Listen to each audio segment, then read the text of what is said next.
I'm prepped. Let's do it. You want to turn us live on Twitch? Yep, we're live.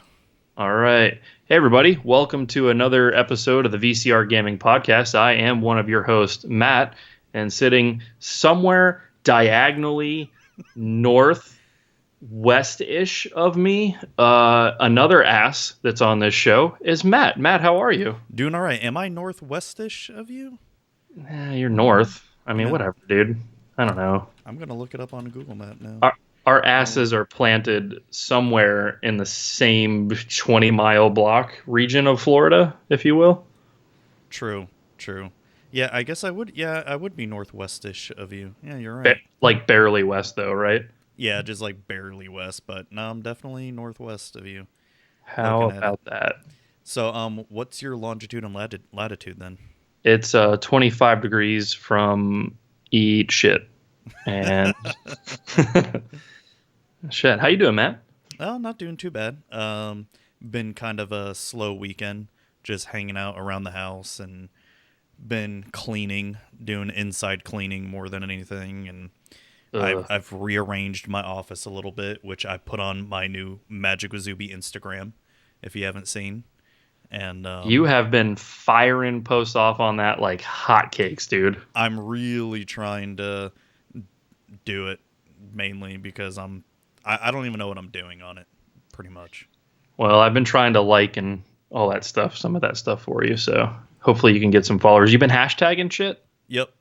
All Been right. hashtagging, and I've been getting a lot of likes, and I've gotten some new followers, but I still don't really know what I'm doing. I'll just take a picture, and I'm like, what filter looks good? And it's pretty, I don't know. You have to think about what filter you're going to use. Right. No, you do. I'm just not about that filter life. So Nah, I gotcha. Well, speaking of Instagram, make sure that you do check out Zubies, but also our show has one, and I posted a couple things recently. It's just at VCR Gaming, so make sure you guys are checking out all of our social media. If you're watching live, Matt has crafted just a phenomenal piece of just marketing genius with all of our different things where you can find us. Not a one of them the same, really. No, they're all pretty different. No, but if not, you'll see it in the show description here. But yeah, so go on, Matt. So cleaning your house, Instagramming. What else you up to? God, sorting magic cards. Oh yeah, I saw that. I've been doing that sort life today. I kind of avoided it yesterday, but today I've just been doing that sort life, and it's just not fun. I did watch Godfather Part 3 and Goodfellas during it, and goddamn, I forgot how terrible Godfather Part 3 was. Terrible as in because it's slow, or it's just the meh one of the bunch.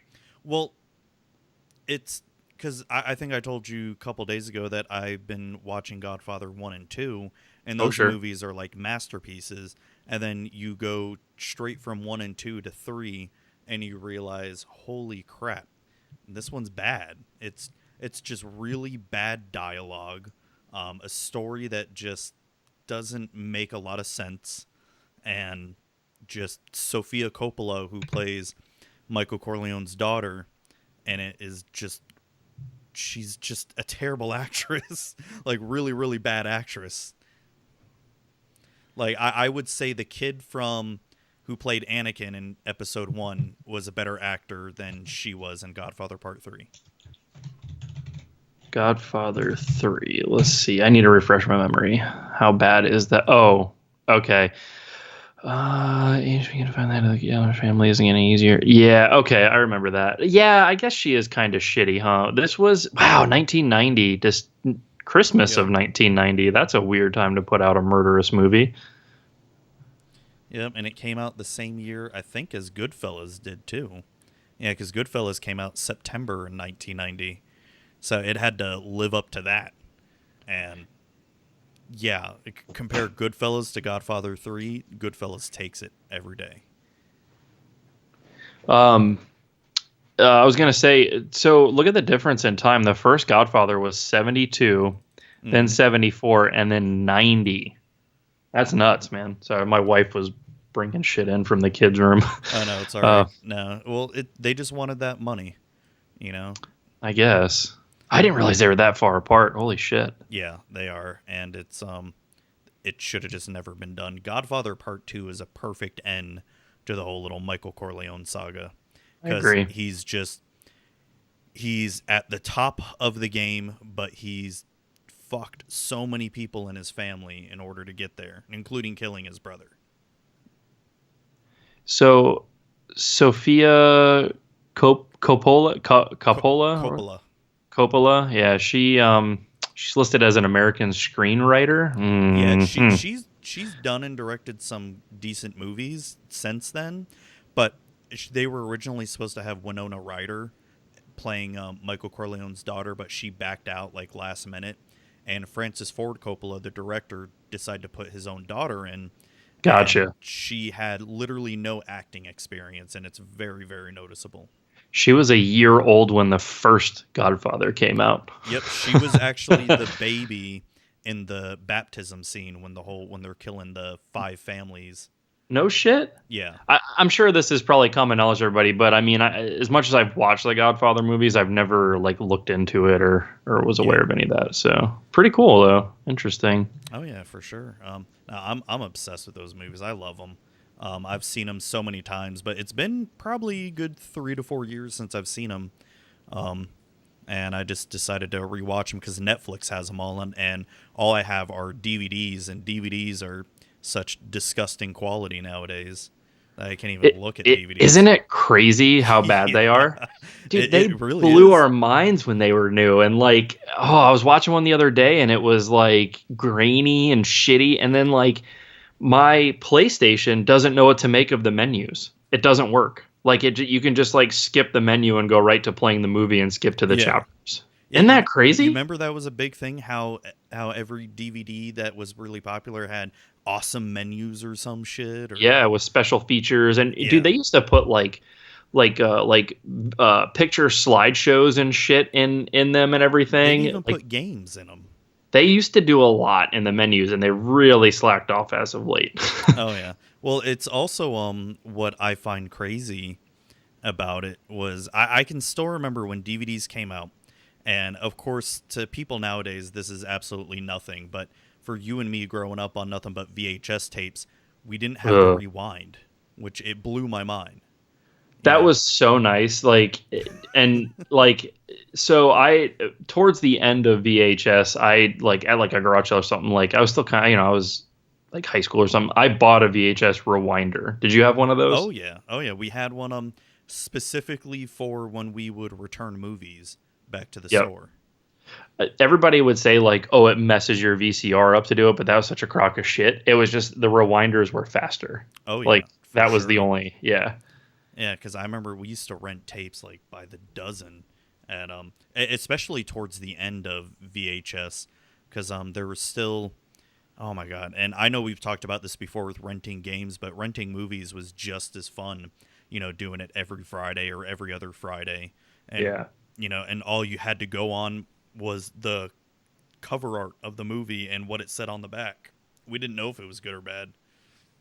Times were tough, Matt. They don't know about that struggle. Like now you just go on, you check the Rotten Tomatoes listing, you watch a preview that basically shows you the whole movie. Have you noticed that, by the way, that like a lot of previews now, like I noticed like especially on like Apple TV, like you feel like you watched the whole movie. Have you gotten any of that? Well, if you ever go back and watch previews from back in the day, they were way worse about that. They would actually tell you the whole movie from start to finish most of the time. I guess I feel like it's worse nowadays, but maybe you're right. I don't know. There are certain trailers that, come out today that are like that, but it's infinitely better than what it used to be. I don't necessarily think that the trailers are that bad about it, but like I know when I hit the preview like on Apple, it's like me and Melissa talk about this. It's like, oh, I guess we don't need to watch that movie now, and they're literally like 5 minutes long previews. It's crazy. Oh, okay. I know what you're talking about. Yeah, I don't really do that. I don't watch those, but I know what you're talking about. Yeah. Yeah, it's a trip, man. But yeah. So what have you been up to this weekend, man? So kind of, I can relate on the cleaning, the inside of the cleaning thing. Actually, right before we started this podcast, which is why we're a couple minutes late, my fault. We were actually cleaning Aiden's room, my son's room, and we're getting some stuff ready to get rid of and stuff like that. So definitely doing a bit of that ourselves. Yesterday we went to there was a local event called Streetcar Takeover. It's a streetcar drag race kind of thing. They do drag racing and roll racing, and there was a YouTube personality there, Cletus McFarlane, and he's got some pretty crazy cars and some just he's just a wacky dude, and my son really likes him. We watch him together, and he was always telling me, oh, I want to go see Cletus and this and that whenever he's around. So we went ahead and went, and we did a family thing out of it. It was pretty cool. Killed a few hours down in Bradenton. It's like an hour and a half for us. That's not too bad. Yeah, I took some pics, talked with him. I actually helped him take an Instagram pic, and I think my face might be in the video for like half a second. So look out! I'm a big time star now. Yeah, I don't know. I did see some of the pictures you put up on Facebook, and it looked like a fun time.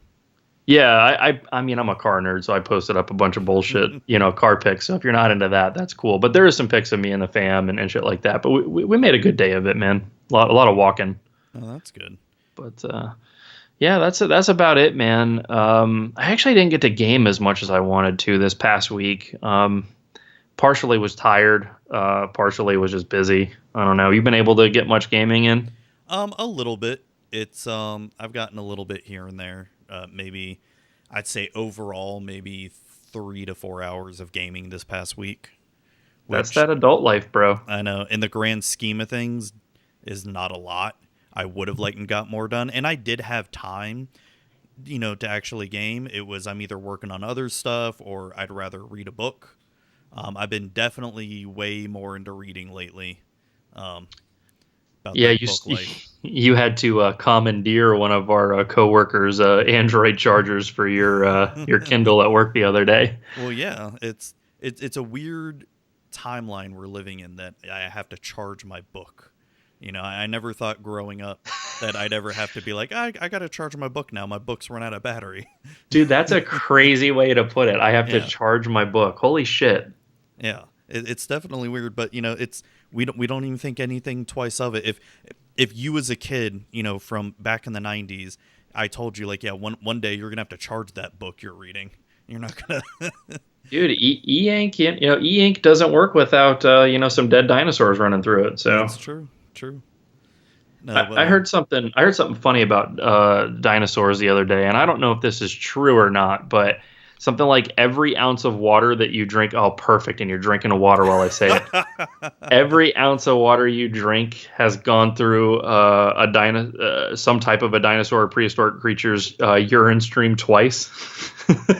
Well, I mean, it's when you put it that way, it's not too bad because urine is sterile. So it's is dinosaur urine sterile though?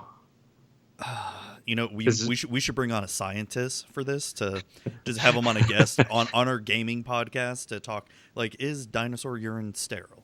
Yeah, could I drink dino piss? So that should probably be the title of this episode. Can I drink dino piss? Yeah, something to do with dino piss. I like that. Noted. I'm gonna type that. Hold on, I'm gonna change it on the stream here instead of Long Live Billy Mitchell. Oh no! Yeah. Dude, I am so tagging the shit out of him in our metadata for this episode. So there you go. That's the name of the episode. Can I drink dino piss? Dude, it's so good. No, but shit. As far as gaming is done, I've only really played 3 games this past week. Right. Let me start with probably the most boring one, and that's Doki Doki Literature Club. And so it's a visual novel type game, and I mean, I can spoil it for you if you're ever going to. Yeah, I'm not going to play it. Go for it. So it's essentially tries to pawn itself off as a dating simulator game, like a visual novel type thing. But 10 out of 10 on Steam. Maybe if you've never played a video game before. Okay. But it like I said, it's essentially a visual novel, and you're this faceless Japanese kid who's in high school, and you're thrust into a literature club, and it's these three girls that are just, fawning after you basically, and they all want your attention and all this stuff. But then So is the thrusting like in the biblical sense? Not in the actual literary sense, but figuratively. Damn it. And so, you do these little things where you try to get the attention of one of them, and the closer you get to one of them, essentially, no matter what you do in the game and what choices you make, one of them is going to kill themselves. And so that's dark. Damn. I guess. I mean, that's a game. Yeah, but I mean, I can understand that it tries to talk about depression and what it can do to you in mental health and all that, but then the game never even really cares about the mental health statuses of the three girls that you're trying to go after, basically.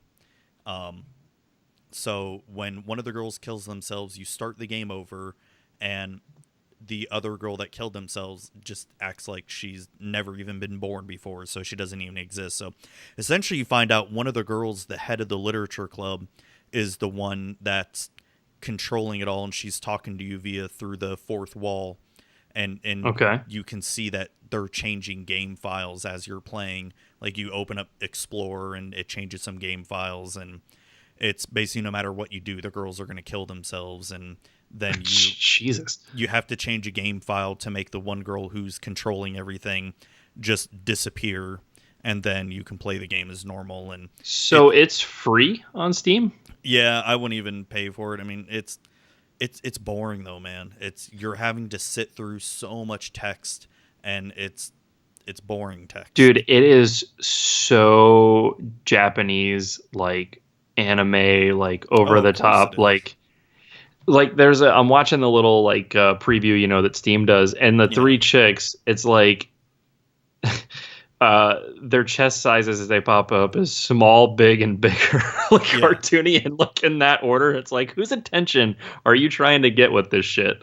No, and I see what you're doing. Doki Doki Literature Club. And the only reason it's so popular is because, just like mostly everything these days, some big YouTuber got a hold of the game, and then it just took off by storm.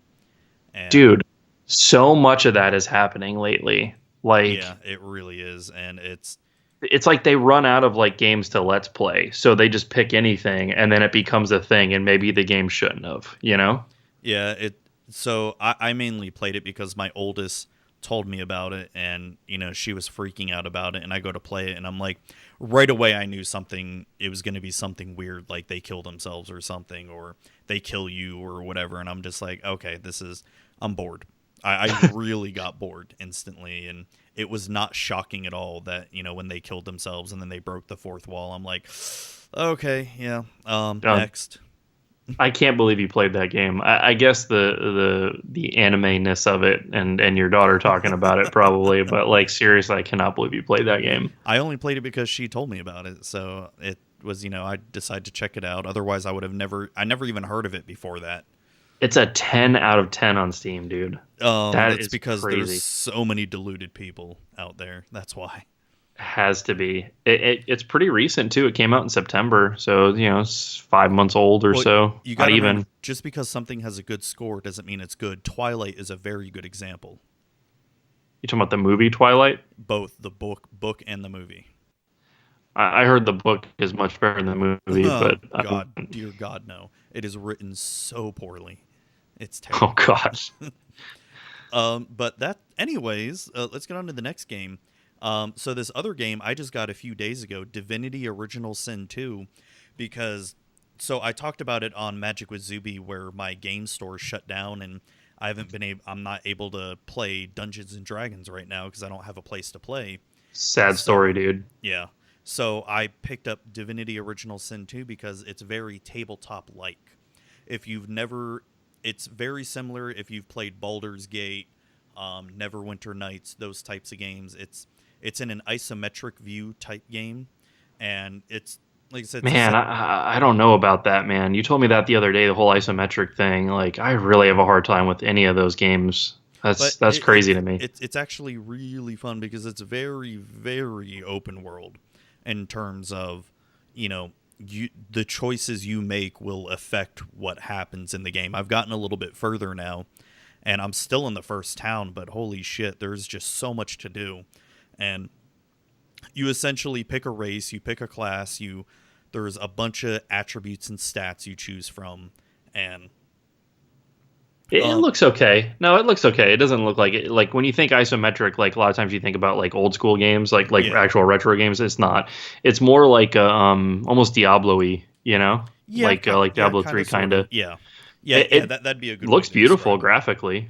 Yeah, it's it runs perfectly. Like I don't have any issues with it at all, and it's a really fun game, but it's not a game that you can or should rush through, unless you're trying to do speed runs. But it's a game that is, if you want to take your time doing something and really get involved in the world, this is perfect for it.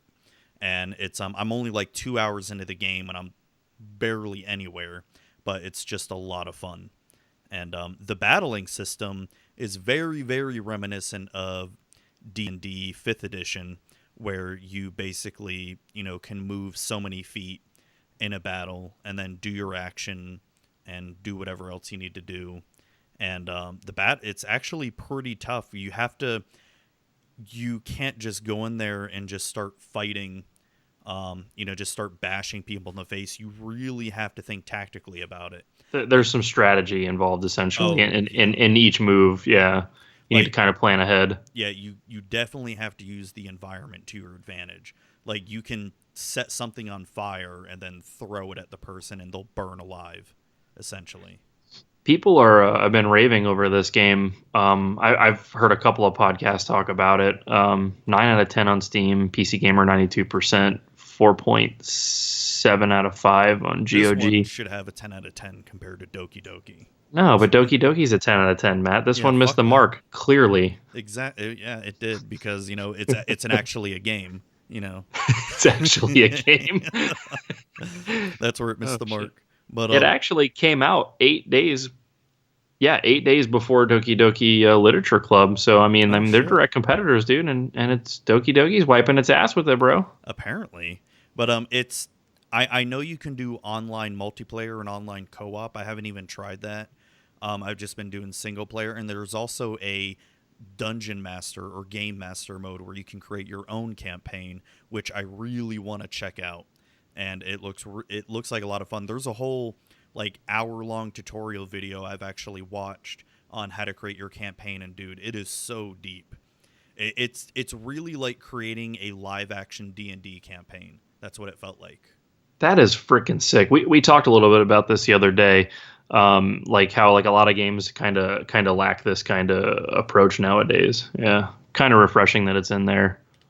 Oh yeah, for sure. And you love doing DM type shit anyways, so that's kind of right up your alley. I'm forever a DM, pretty much. I see the allure to that. It's pretty cool. Well, it's a lot of fun. There's actually a lot of times I'd rather be a player, and but DMing is a lot of fun too, because you get to screw up your players and then have them try to figure out how to get out of it. I just noticed something. You think you're fancy, huh, Matt? I'm looking at you right now. You're using a different camera for your Twitch stream that I get to see on Skype, aren't you? Yep. You're big timing me right now with 2 cameras. Dude, the cameras are like $50 a piece. They're first the fucking PlayStation 4 Pro, and now you're big timing me with 2 cameras. I'm using a built-in camera on a laptop, dog. All right, you are big timing the shit out of me. I had to, because when we were trying to do this, last year, I noticed I couldn't have the camera on Skype in order to do the Twitch. You remember that? Oh, that's right. Okay. So, well, this is the best way, and this is also helpful for when I do my Magic the Gathering box openings, where I'm opening up a bunch of sealed product.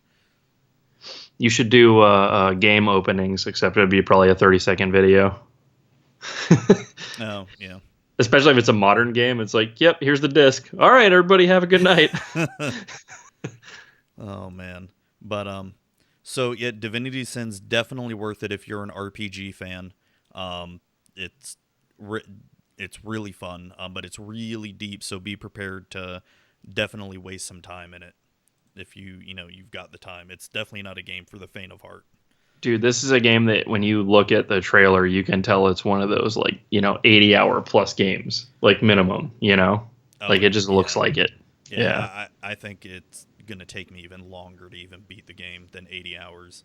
It's almost going to be like akin to Skyrim, it seems like, where it's just going to be so much fucking shit to do.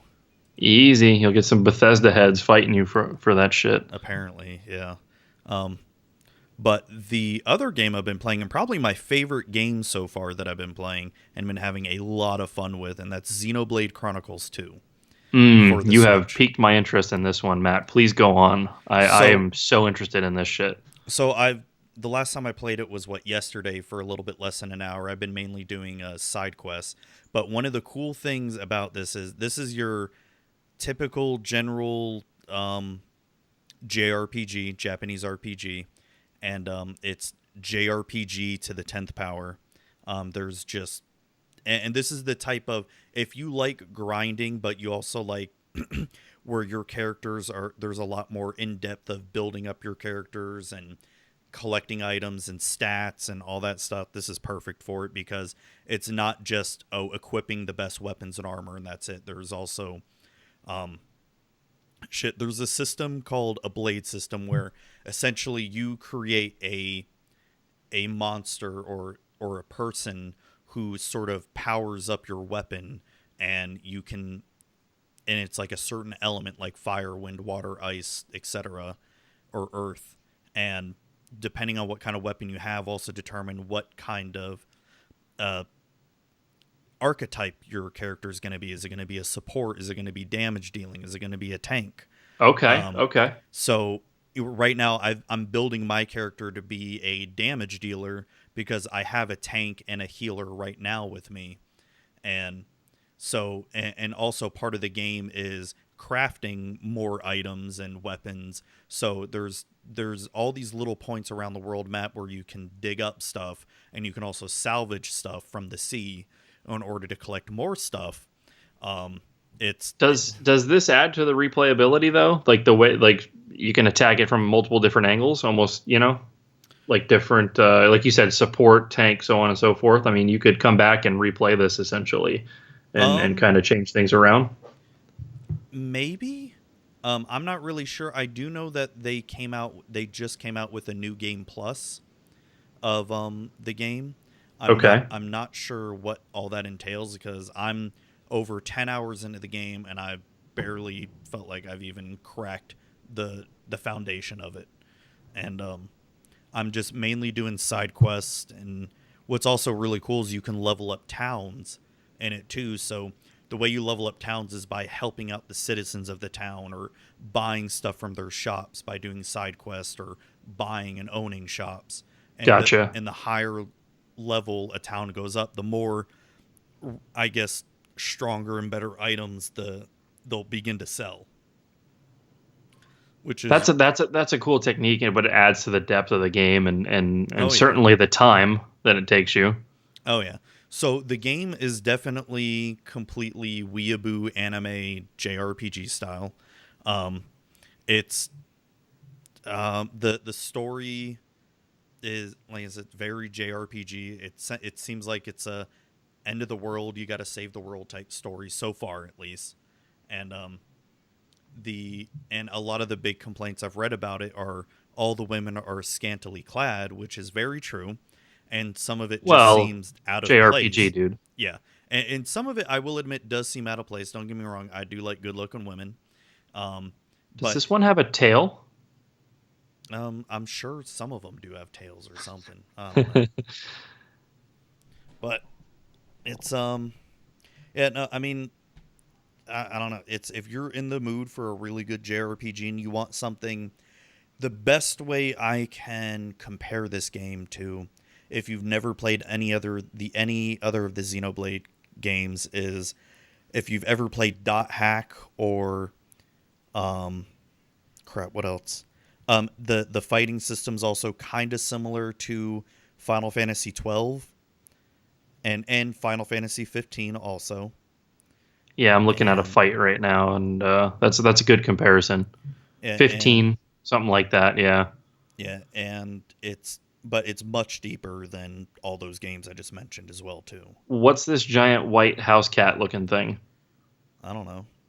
I'm on Nintendo's page for it, and there's like they're showing 3 characters, and there's like this like the giant white cat. Yeah, it looks giant and it looks badass. So you look at his face, you're like, that's a house cat. You talking about the big like tiger, the white tiger looking one? Yeah, tiger's a stretch. It's more house cat. Yeah, just that's big. that's one of the blades. So, okay. So if you look at the girl all in red, yeah, she's a blade, and you find this out really early on in the game, like in the first mission of the game. That she is apparently a blade that can destroy the world, apparently. But she joins the good guys, and I don't know what's going on with her yet. I guess I haven't gotten that far, but it's apparently people are after you because she can destroy the world. So. Oh, and is she the main character, the red one? No, the guy all in blue. He's the main character. Oh, okay. Huh. Damn, she looked cool. Yeah, I mean, she would be, I guess, one of the main characters, yeah. We just almost had another power problem. I forgot to plug the damn laptop in. Oh, no. And it is raining today. So, I mean, this could go south real quick. Oh, man. I mean, hey, if we got to do what we did before, my phone's at 83%, so. Oh, no. We're going to do a quick pause. I'm going to go pull the starter on the generator and run the extension cord in here. We are going. Oh, not doing that shit again. That'd be hilarious. But not kidding. Those are the 3 games that I've been playing. Out of the 3, my favorite this week has been Xenoblade. Such a good game, and and you have been mentioning that you've been in the mood for an RPG, and that's definitely worth it. But I will say this: that game does not seem short at all. People are saying that it takes, on average, about 80 to 100 hours to beat. Damn, I do want and not just an RPG. I want a handheld one, and I'd really love a reason to. I always love a reason to pick my Switch up. So, man, I'm really leaning towards it. I might grab one when we get paid again. I might grab a copy. It's definitely worth it, man. But what was that? Hold on, before we move on, what was that RPG that's going to be coming out? Like Time? What is it? About Project Octopath. Project Octopath. Have we talked about that? No, not really. They did just release a video that they're making a bunch of improvements to the game after the demo went out.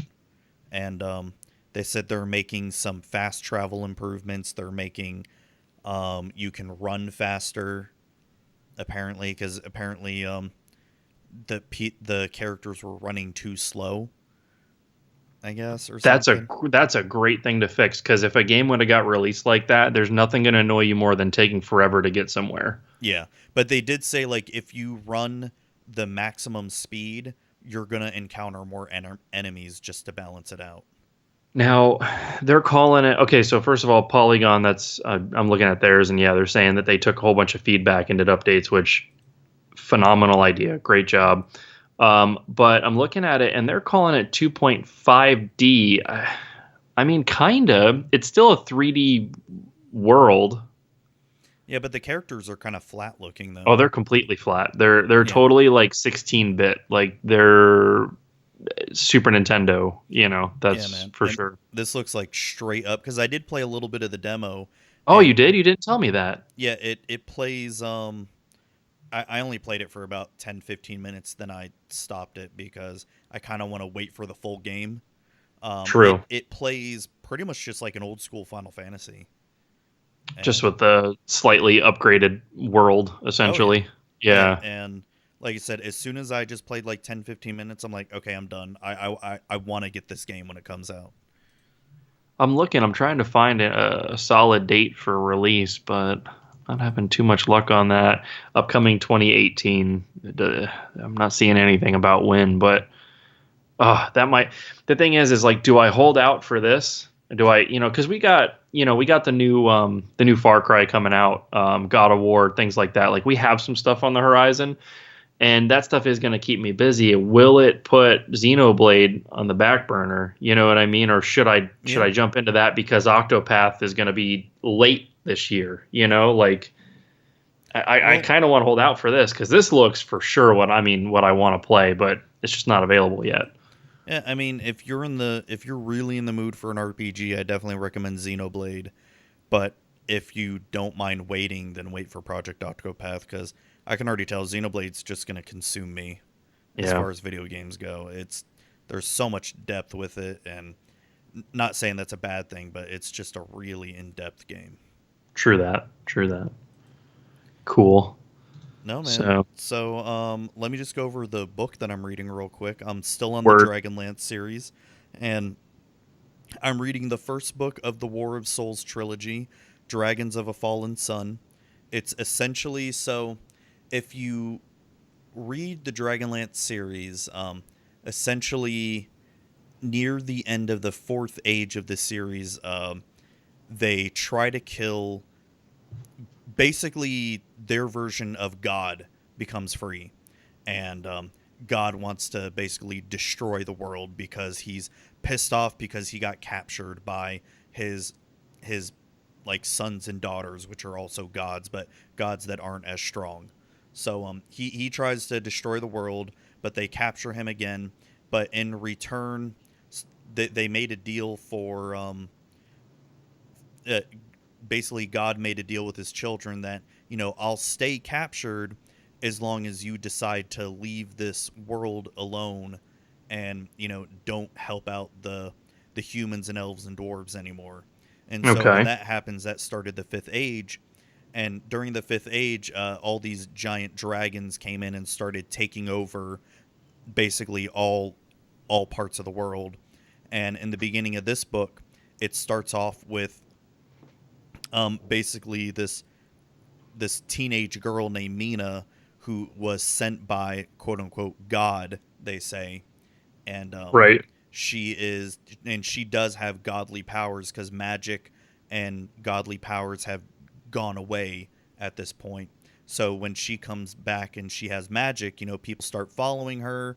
She starts rising up in the ranks of an army, and there's just a whole bunch of other stuff going on with it, and it's just a really good book. I've read it before, so I already know what happens, but it's just very well written, and it's fun.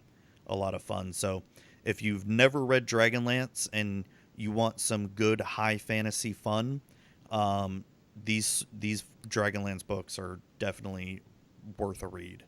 Really, really fun books.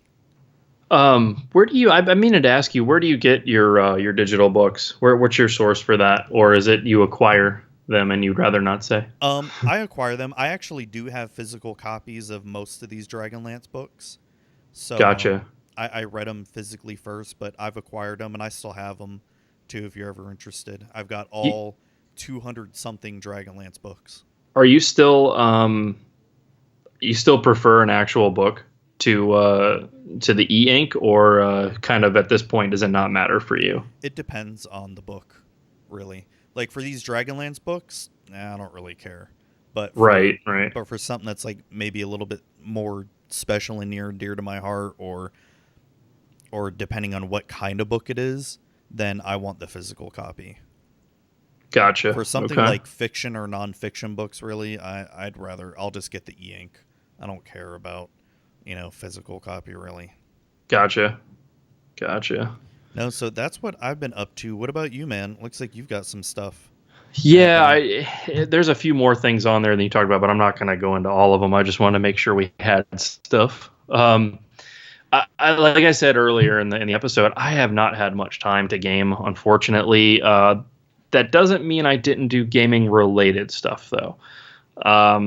Games that I've been playing, I'll go ahead and get those out of the way. First one I want to talk about is Super Mario Odyssey. We talked about it last episode, so I'm not really going to get too far into it. I actually have not beaten Bowser yet. I was going to fight him the other day, but I ended up screwing off on the moon and just having fun, and then I got really tired, so I never went to him. So I still haven't finished that and kind of moved on. But I did play it a little bit and found a few extra moons. The other thing that I played is... Well, let me start over. My Sega CD was giving me problems, like where it would sometimes want to boot up and things like that. And I thought for sure there's a couple of known problems. There's like a fuse issue and like a relay issue. And Matt, I had this thing torn down. I had my voltmeter out. I was testing continuities. I was charging capacitors, all kinds of stuff, and looking for capacitor leaks. This thing was fine. All the shit the internet was saying they'd be wrong with it was fine, was checking out. So I was really starting to get pissed off, Yeah. And dude, somehow just in a forum hole, I found some dude that was like, "Oh, we get them in the store all the time.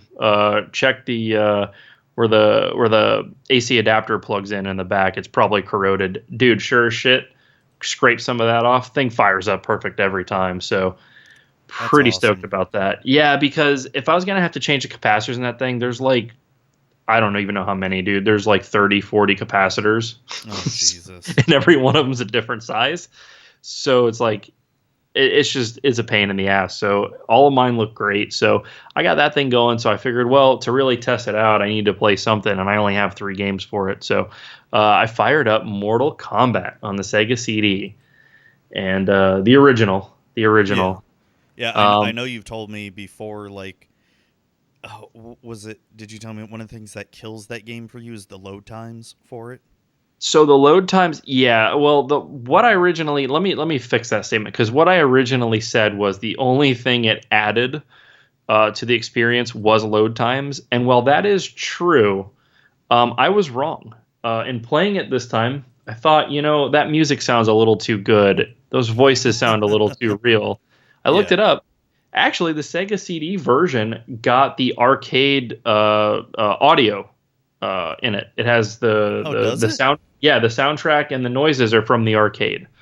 So it's actually kind of cool. I would actually say that as far as that generation of home ports go, that may be the definitive version for that game. Does it have blood on it?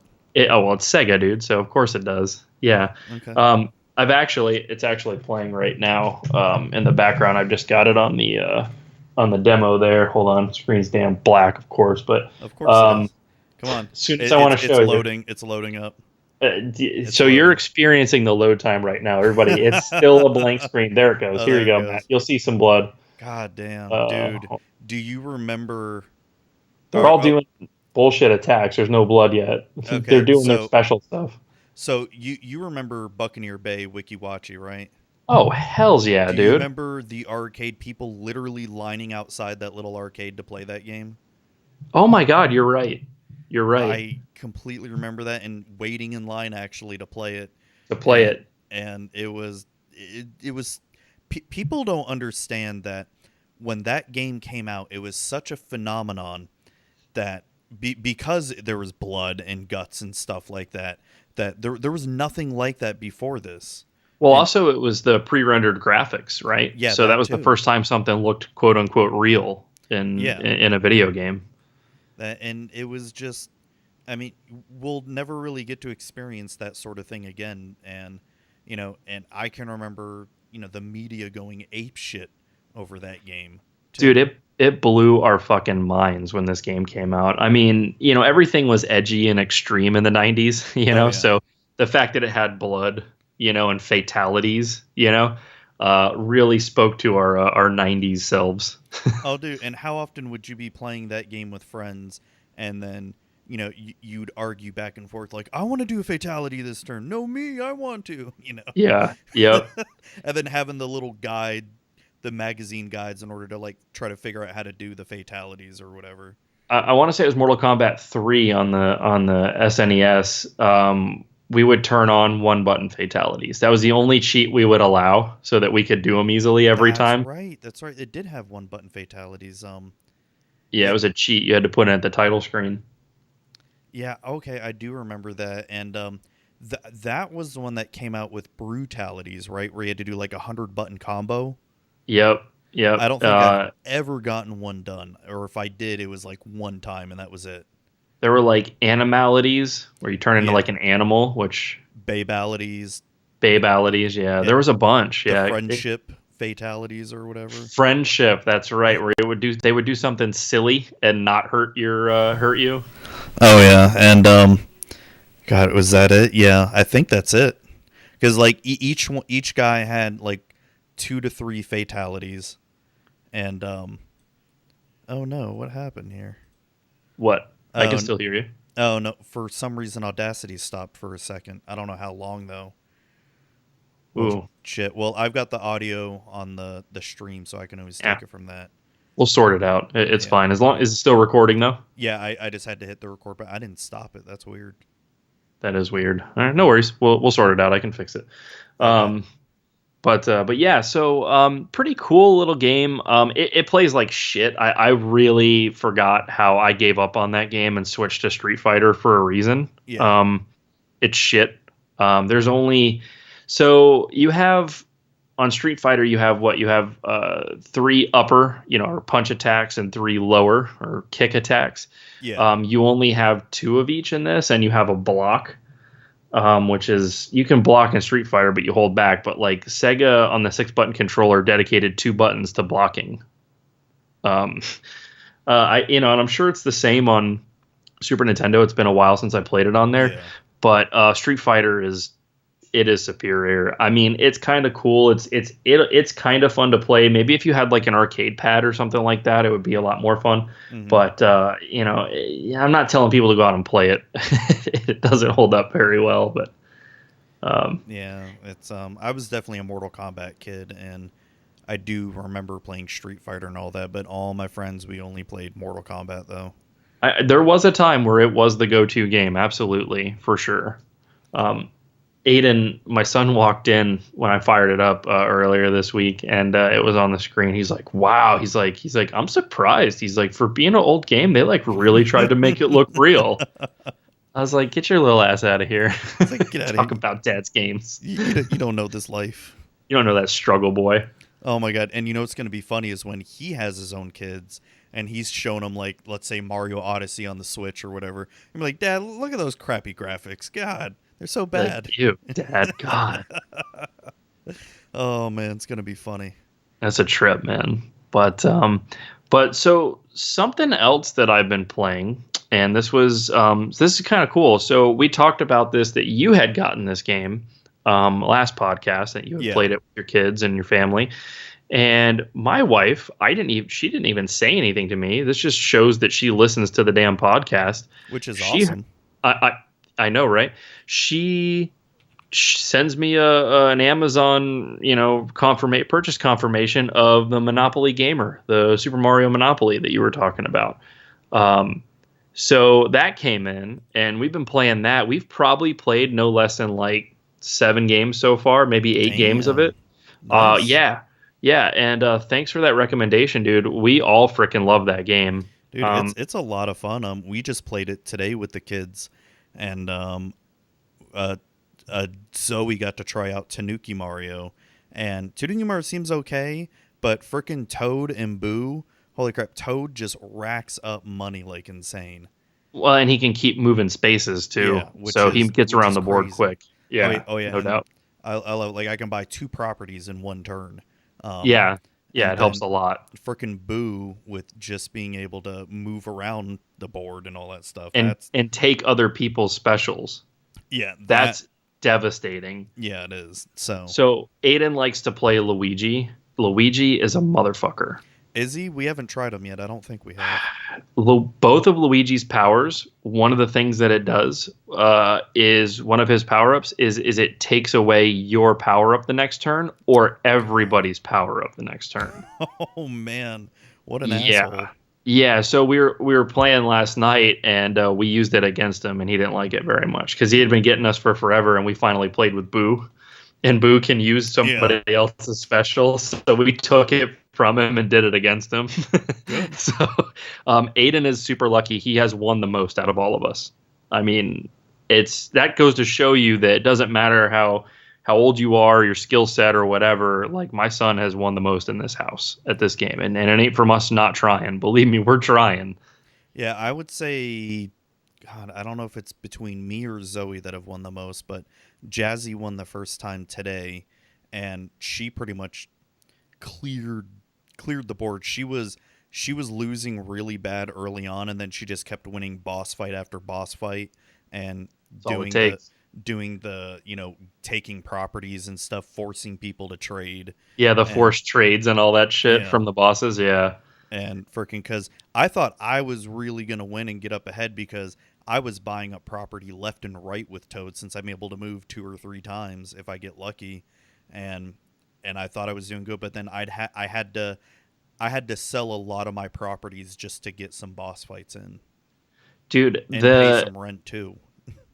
They did such a phenomenal job of Nintendoizing Monopoly, and I don't mean visually. I mean like how the game plays. Oh, yeah. Like, you know how like in Mario Kart, you could be doing freaking great, and the tables will turn in half a second, and you'll have lost everything, and you'll be in last place, and then you may find a way to make it back and barely win by the skin of your teeth or not. This game does that, and that is so freaking cool to me because that is what I love about being competitive and family and friend playing Nintendo games. That's how they always are. Whether it's your Mario parties, your Super Smash Brothers, your Mario Kart, especially Mario Kart. It really reminds me a lot of Mario Kart. In that sense, how you get wrecked and you lose all your coins and you had all these good properties or all these points racked up and now you don't. You had to give them away. Yeah. It's really well done. And the best thing, and this was the main selling point when you were telling me to this, is that the game ends and doesn't take forever. No, it really doesn't. Like in 3 turns, like each person going, you can have boss fight after boss fight after boss fight, which is potentially, unless you keep ending up in friggin' jail.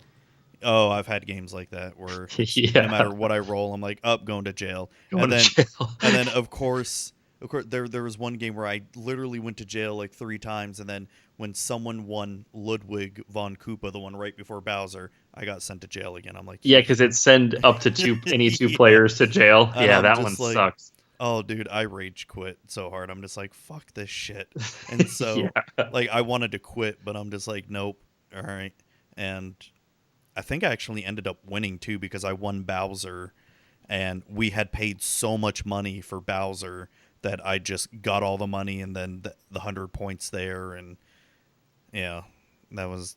And it's over, yeah. That game, so good. You guys, check it out. Matt and I have had some adventures this week on our lunch breaks. We have been trying to find the characters. Matt, you have them all now, actually. Yeah. I got really, really lucky finding that last one. And, I did forget to go to GameStop this weekend. It was just been so busy I completely forgot. But I'm going to try to go this week and look.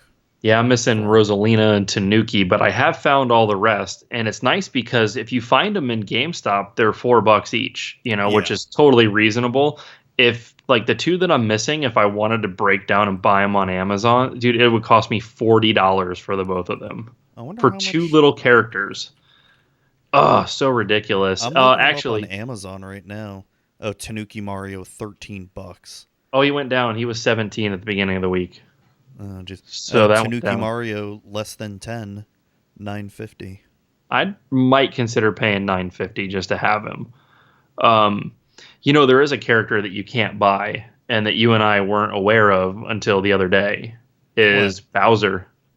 So is that actually a character? I thought that was just one of the game pieces for the collector's edition. I think it's a character in the collector's edition. Hold on, let me see. Monopoly Gamer Bowser figure. Collector's edition. So he's definitely in there. He shows as a character. Full description includes character. It's listed officially on Hasbro's site as he's the first one listed as a character token. Oh, well, shit. So I have a standard edition version of Monopoly Gamer, if anybody's interested, for sale, because I need that shit. So, actually, I'm looking at an opening of the collector's edition, and the actual figures of Mario, Yoshi, Peach, and Donkey, they look the same as the regular edition. They do. I'm trying to figure out what's different as well. Oh, okay. So first off, the coins are plastic and nice, where the coins in the one you and I have are cardboard. Yeah.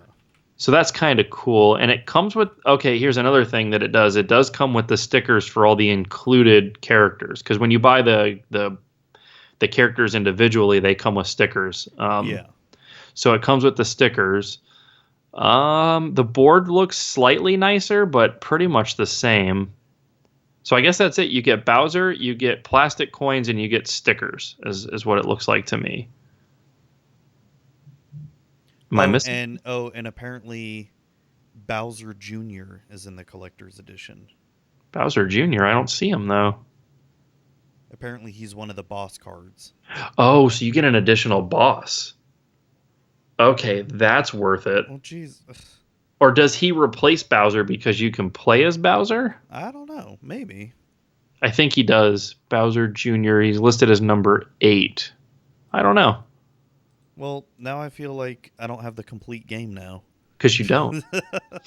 You peasant. God, you don't. Fucking Nintendo. Of course they do. I know. Shit. Fucking Nintendo. But I don't think I really want to go out and bother with it, though. You know? I almost kind of do, Matt. It's like really bothering me. Dude, we do play it a lot, in all fairness. We actually do. Yeah, and I don't really want 2 of the same game, to be honest. Do you know how many different versions of Monopoly that we have in this house? You may have a lot. I think I've only got 2. So did you pare down to get to that? No. I have Lord of the Rings Monopoly and then regular Monopoly. And now Gamer Monopoly. So 3. I kind of don't consider that Monopoly, though. It's so vast. Monopoly. It is, but it's so different from regular Monopoly, though. Yeah, it is. I mean, it's Nintendo like using the Monopoly license, not the other way around, which is the real case. You know what I mean? Like, you're right. It is. It's very Nintendo. Like, if anybody, is into board games, and I hope we're not boring people, but it is video game related, and it is actually really good. And it's nice to not, to play something, with the fam or with somebody else that's not on a TV screen, like, it's nice. Oh yeah, for sure. It was funny. We were talking to one of the guys at GameStop when I was buying some of them, and he was asking about the game. He's like, "Is it really good? This and that." I was like, "Yeah," and I was telling him, it's cool because it's short enough. It ends. He's like, "Oh yeah." He's like, "So that you're not playing that game for 6 hours and you want to murder your family?" And I was like, "Yeah, no, none of that." So, but anyways, yeah. So that's it for that. I did have another cool pickup. Matt and I we found a GameStop that actually sells retro games in the store. Which is extremely rare. Crazy rare. I don't even think it's officially like allowed technically by GameStop.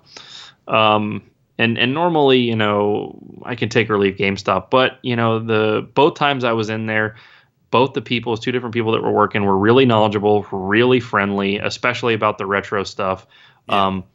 Yeah. So that's kind of cool. I think that other GameStops could really take a page out of their book, to be honest with you.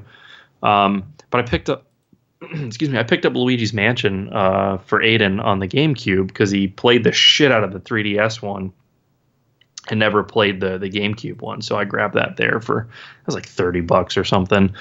I grabbed that. It was complete. It's got the book and everything. And he's been playing it a little bit. He likes it. He thinks he likes it better than the 3DS one, so that's pretty cool. I like seeing him play an older console. So that is still one game I've never played that I do kind of want to play it, but I literally know nothing about it except it's like, I guess, a Luigi hunting ghost or something. Sort of, yeah. Dude, it's good. It's really good. Like, you wouldn't think that it is, but it is. It's actually good. I've played a lot on his 3DS, especially helping him out and all that. Basically Mario's been taken by the ghosts, and there's a professor that kind of like has invented some ways to study the ghosts and capture them, and he recruits Luigi, but Luigi's a little bitch and cries and is scared. Oh, jeez. Yeah, he's totally like a little bitch. And no wonder he's so mean now. Right, yeah, he is too. But yeah, so he has to find Mario basically, and you go through a few different mansions, hunting down different ghosts. It's totally like a puzzle thing. Like you got to figure out what you need to do to unlock or get a key or whatever it is that you need, to move on. It's kind of like that. A lot of people, I remember when this game came out, bitched that Luigi couldn't jump in this game, but there's no reason to. Like, there's nowhere you would need to jump. It's not a platformer. You know what I mean? It's a mystery puzzle, figure it out type thing. But it's good. It's really cool. Aiden likes it. I remember that game being a little more expensive last year. I think it was like $40 or so, and I never ended up picking one up. So this is one of those rare instances where I waited and shit got cheaper. So for $30 for a really complete one, I went ahead and grabbed it. No, not too bad. I do have to play it on the Wii with all my fancy pants shit. I still have to play it on the Wii though, because I haven't modded my GameCube to output anything decent. So I have a backwards compatible Wii. We played it on there. It's fine. No big deal. So, but yeah, that's kind of it for me, Matt, on stuff that I've been playing. One of the things that we were going to bring up on this, Matt, this was kind of your idea. You want to kind of lead into it a little bit and kind of go where your mind was, and then I'll try my best to explain and defend my choices. Sure. Okay. So I know we've talked about this before. I mean, even off air, we always talk about what are our top 10 games and all that. And that list, probably like the top 3 to 5 aren't, that will not really change for me that much, but from like probably 6 to 10 it changes a lot. So but I really wanted to, instead of going through all 10, I really wanted to talk about what are our, you and I, what's our top 3 games of all time, video games. And I guess we can start off the bottom from number 3. What would be your top 3rd video game of all time? I can't do this because I can't pick like every time I want to put something else on the list, like I just think of like 4 more other like honorable mentions. Like I really would have to have a top 10, and I don't know that I could put them in like an actual order. And you have one game on your list that I would have included in my top 3, but since you already did put it on your list, I'm gonna go ahead and just kind of like, I got rid of it. You don't have to take it off if Well, it gave me a chance. Like I said, I had a hard time narrowing it down to 3, and since you already had it, that kind of works for me. Like it's on the list, so I got a bonus one there. But the 3rd one that I put on my list, and again, don't put mine in a specific order because I can't really score them. But I went ahead and went with all the Mario Karts ever. Really, all of them? I don't even. I was trying to figure out which one I hated the worst, and it turns out I don't hate any of them. My least favorite is probably the Super Nintendo one, but it's not that it's a bad game. Okay. It didn't age well, but I can still play the shit out of it. And I remember back in the day, I played the literal crap out of that game. Oh yeah. So did I.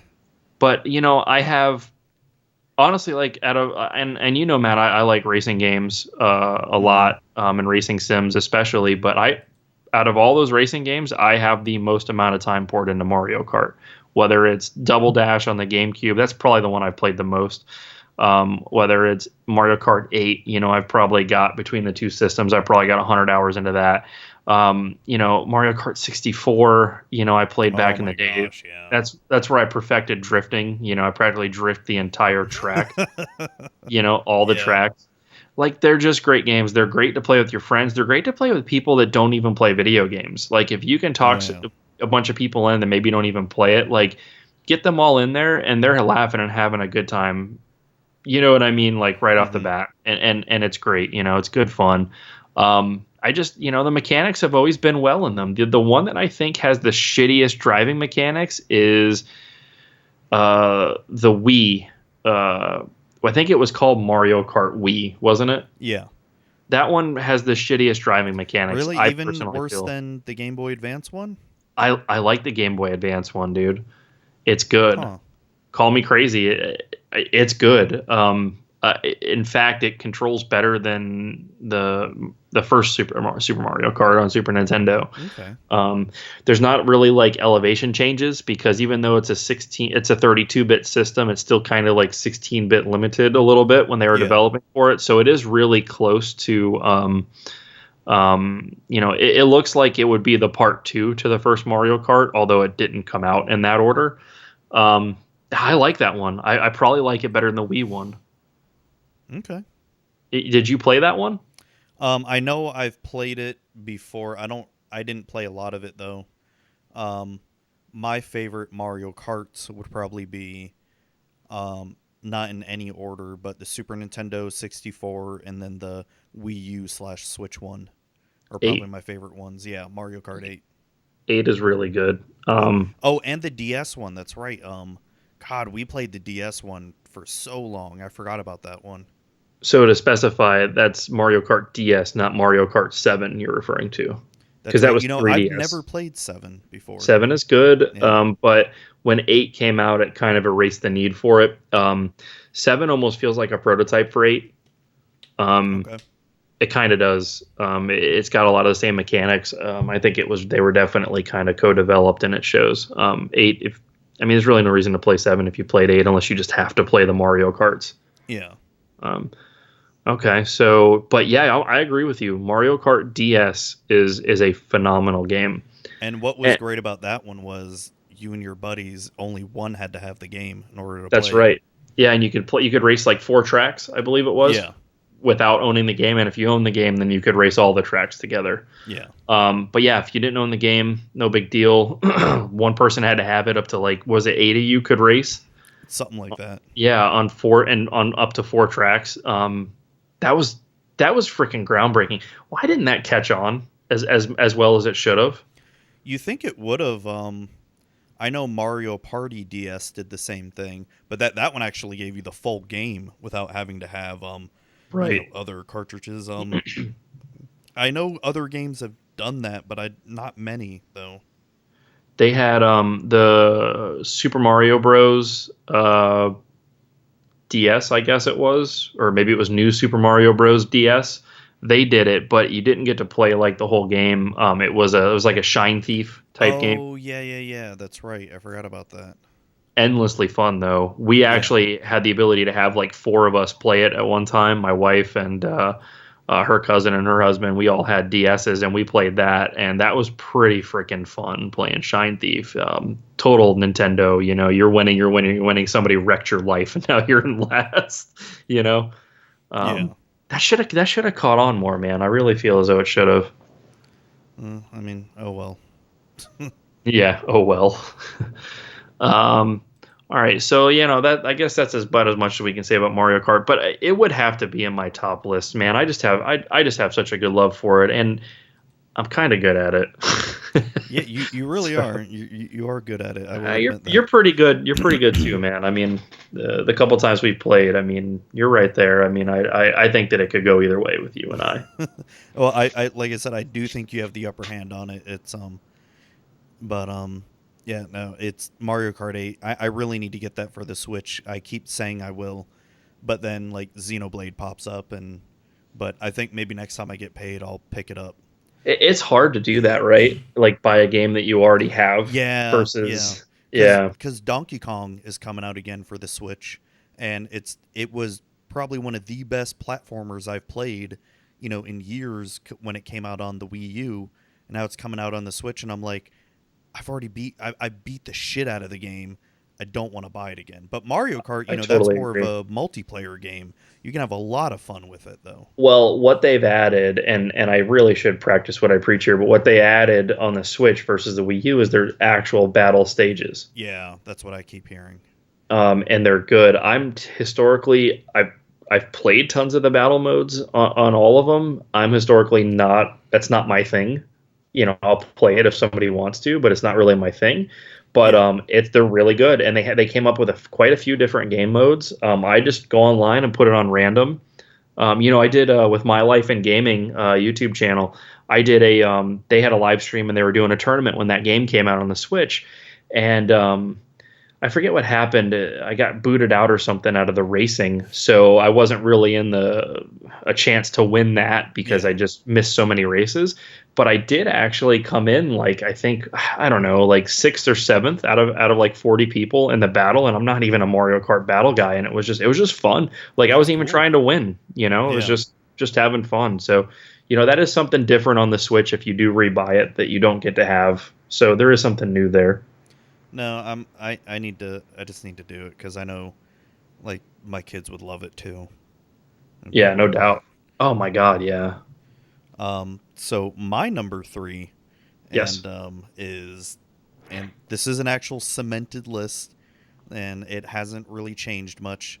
So my number three would be Chrono Trigger on the Super Nintendo / PS1 / DS. Squaresoft. Squaresoft, Square Life, and so Chrono Trigger. I first played Chrono Trigger probably had to have been 10 or 11, I think, and it was just a game that I instantly was attracted to. The time traveling was just a lot of fun. The whole story of it was just a lot of fun, and it was just a great game from start to finish. I just recently replayed the game again on my DS thanks to Hurricane Irma, and Oh, sure. Yeah. just I don't even need to beat the game to have fun. It's just pretty much what I do now is when I replay it is I'll just play, up until you have to go and fight Lavos. I'll just do Okay. all the side quests, get all the best weapons, and then it's like all I have left to do is just kill Lavos, and I'm like, okay, I'm done because I've beaten the game so many times. I don't need to just do it Do again. the whole thing. Yeah. Yeah. No, I hear you. The graphically looks even better than Zelda on Super Nintendo, doesn't it? Oh yeah, for sure. It's Yeah. looks way better than Zelda on there. Much more detailed. How does it look on the DS? Is it a direct port or did they Yeah. redo it? Yeah, the only thing they have added on the DS was just some little anime cutscenes here and there. But Okay. other than that, it's pretty much a direct port. I think there's some translations they fixed over the game, but plays exactly the same. Now, how are you? What about Chrono Cross? Like, where does that fall for you? Um, like I say, since everything below like 6 and 10 changes, now Chrono Cross has made my top 10 before. I don't know if it would be in my top 10 right now. I mean, I still really, really, really enjoy that game. It's really good. The so many characters in that game does kind of kill it because there's so many useless characters in it that you Mm-hmm. require. But Mm-hmm. it's still a really, really good game. It makes it hard for you to kind of focus too with all that going on. I would agree. I thought that I liked it more than Chrono Trigger, and maybe I like the battles a little bit better on it. But especially since you and I have begun talking about it, I think I'm going to go with Chrono Trigger over Cross. I think I'm going to finally concede that. Now, it's not to say Chrono Cross is a bad game. No, It's a no, not at nice all. It's great. continuation of the Chrono storyline, but it's also really, really sad that they're never ever gonna like finish what they started in Trigger and Cross in terms of the story, because the actual like story directors and writers and all that have interviewed saying that Squaresoft has completely killed any semblance of any kind of Chrono game, which is I, really sad. It really is, man. It's definitely a series that didn't need to die, and Oh no. it didn't even necessarily go out on a high note. You know what I mean? Like I think there was more to do there. I think there was more to be had. I think there was room for it and Final Fantasy to exist in Square's, two heavy hitters. Why not? No, they Have a just couple different focused. teams working on them. Yeah, they focused way too much on Final Fantasy at that time. Well, also too, you got to figure right after that whole 16-bit era kind of went away, and they wanted to try new stuff. Your Parasite Eve and others on the PS1. So, which I get, but and I guess Final Fantasy was more of a fan favorite. So I mean, if you got to kill one off to try new things, I mean that's probably the right choice. But I don't know. You know what I love is the Millennial Fair and how it's like throughout time. You know what I mean? It's just it was really well done. The time travel is really cool. It really messes with you too a bit. Yeah, no, it's always fun. Like one of my favorite examples is you leave Robo back in 600 AD because he needs to replant the forest, and then you just travel back to 1000 AD and the forest is all regrown, and he always says like it's like, oh well, it was a blip in time for you, but I've been working for 400 years. Yeah. Yep. Oh, I just love that game so much. So good. It's definitely a very easily replayable game.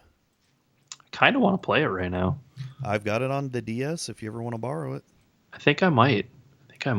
I do need to one day pick up a Super Nintendo copy, but I'm not in any rush because it's expensive. Is it? What's the pricing on like a loose shitty? I mean, is it one of those you got to buy a remake? Let me look now because it's been a couple years since I've looked it up. Oh, come on, eBay. About $100 maybe. I can't do it. Yeah. I can't, man. It's not. I know. That's in the limit for old games of like I don't need it that bad. Yeah, I know what you mean.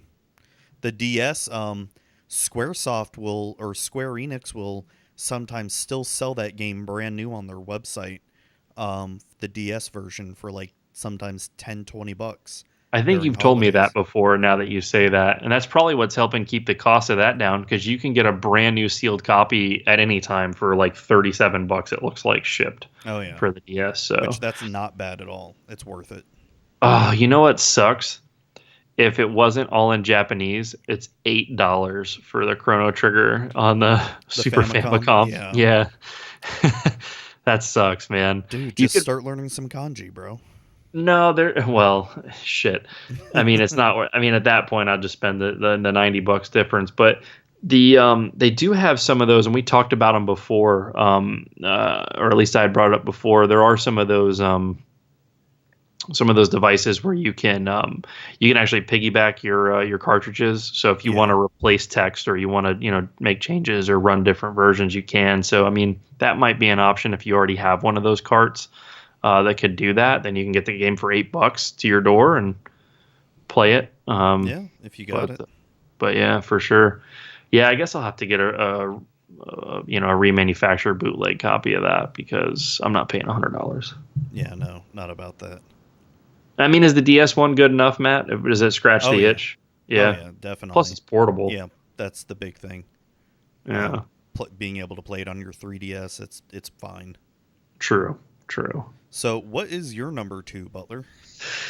Again, my order is not set in stone, but and again, I felt like a lot of people feel this way, that it's at least got to be in a lot of people's top 10, especially that came up in our genre, and heck, even later. I mean, even kids now play this shit. But Pokemon, Game Boy, original, OG. Which not color? There's a difference. Probably red overall, but I'm really, really into yellow right now. That's the one that I have, only because I really like Pikachu follow me around. It's the TV show. Yeah, it's the TV, which that's another good point. You got Team Rocket, you've got that. Yep. There's less trading because you can get a Charmander in that game. You can get all 3 starters in that game. You can. So that's kind of cool. So I think that from a technical standpoint, now nobody fight me over this, but I think that the definitive version, or if you were going to go back and play them now, yellow might be the one you should probably do, just because it might be hard to trade with people and shit like that to get everything. Yeah. So I would probably say do yellow. And that is the one I'm playing through right now, kind of off and on. But red is the one that I had as a kid. That's the one, that I would say is in my heart. But, I don't recognize any Pokemon past 151. So, oh, wow. Go to hell. They don't exist to me. Damn, a hater. Yeah, no. So whatever. Um, I don't know, man. And it was really mind blowing at the time. Just how that game kind of came out of nowhere, and like I really hate that it got this like stigma of being a kids game. Um, sure, the cartoon was geared towards kids, but like the card game, and kids can play it obviously, but it's pretty deep. It's not quite Magic deep, but it's deep. Um, I don't know. I think it just kind of got blown out into the kids realm a bit too much because it's a great, you know what it is? It's a great entry level like RPG. Yeah, you hit the nail on the head there. And while the later versions of Pokemon did get a little bit deeper per se, but and they look really good too, with still keeping that same feeling. They do. Yeah, while you don't really need to, even just to beat the game, you don't really need to get into, I guess, the deepness of the RPG of it, but it is a very good entry level RPG game. You make a really good point there. It is. It's RPG light, JRPG light. Definitely J. Oh yeah, it's got that grind. It does. It really does. One thing I'm doing that I've never done it this extreme before, but on my yellow playthrough, Matt, I'm having all 6 of your Pokemon that you can carry with you. I'm having like one of every type, and I'm leveling them evenly. Oh man. Yeah, because what you get spoiled in the later games, because I got done playing Pokemon Sun or Moon, and then I played Omega Ruby. You have an experience stone, which every time you fight and kill something, your other Pokemon get experience with you, whoever's not playing, whoever you're not using. So they don't know that struggle, Matt. No, they don't, because I forgot that in Red, Blue, and Yellow, even in Silver and Gold, you had to level up each one individually. You know what we had, our experience builder? You could leave one Pokemon with a dude, and every step you took was 1 XP. Oh yeah, but that's what we had. had. Would be trash though. Yeah, or it would pick like the shittiest, like when it came time to evolve. Yeah, it would pick like the shittiest abilities. You're right. Yeah, if you wanted it to just evolve something so that you don't have to deal with it yourself, like that's what it was good for. Yeah, so I mean, I'd really like those games, and it's got to be in my top list, and I figured I'd put it in the top 3 because I feel like a lot of people, whether they want to admit it or not, they've spent a lot of time on that game, and it's pretty decent. So, what about you, Matt? What's your set in stone number 2? My set in stone is Suikoden 2, probably what I consider one of the greatest RPGs of all time. And Squaresoft. No, it's not Squaresoft. It's Konami. It is? Okay. Yeah. All right. So still. So Suikoden 2 is to I guess put the story easily. It's about these 2 friends. I think they're probably like 18, 19 years old. They're fighting a war, and in the middle of the war they get split up, and one of the friends joins what they consider the bad side, essentially. And it's what I like about it is it's not just a game that's black and white. There's a lot of gray involved, like Game of Thrones-esque. Okay. And, there's a lot of betrayal in it. It's really a story about family, and it subverts your expectations for that. And it's jokes aside though, but it's a really, really good RPG. It sort of suffers from the Chrono Cross syndrome, where there's so many characters. There's, I think, 107 characters you can recruit. Okay. But not all of them have backstories, but it's just a long game, really memorable characters, memorable villains. Luca Blight, who is the villain of this game, is just probably one of the most evil villains you can come across in a game. I always love the scene where he just took over a town and he's making this woman crawl on all 4s for her life, and he says, like, if you don't do this, I'm gonna kill your kid right now. And this is all in like 2D 16-bit graphics. And right. And what does he do after the woman begs for his life? He kills them all anyway. and it's just like, holy dirty. fuck.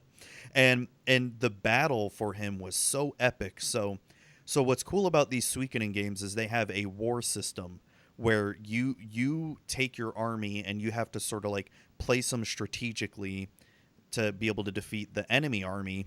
And so during Luca Blight's last battle is you have to do a war, basically a war against him, and then when you go to, and then if you beat that, then you have to basically get on the ground and then fight so many of his troops, and then you have to basically fight him 3 different times, and each time he's getting stronger and stronger, and he's just such a fucking bitch to kill. And it's just an epic game all around, and you get to build a castle in it. What do you mean? What do you mean by build a castle? Well, I mean it's not like build in the sense of you get to do whatever you want with it, but you do establish a base, and the more characters you recruit and side quests you do, make the castle get bigger, and it unlocks more stuff for you to do. Gotcha. Okay. And but this game does suffer from the old school of where if you don't do a certain quest or a side quest or talk to a certain someone at a certain point of the game, you're never going to get that quest / character / item throughout the rest of the game if you don't do it at a certain time. So it's one of those games you make sure you go around everywhere and talk to everyone and go everywhere, because that gets exhausting sometimes though, doesn't it? It does. But yeah. I mean, back then we didn't know any better. This is PS1 era. But it's nowadays it's sort of like, I don't know if I could do that again, but I don't mind doing a strategy guide every time I play this now, you know. Right. So I'm trying to find an affordable way to get this game and play it on some sort of real hardware, but it doesn't exist. You can get it on the PSN store, PS3. Is it still on there though? Yeah.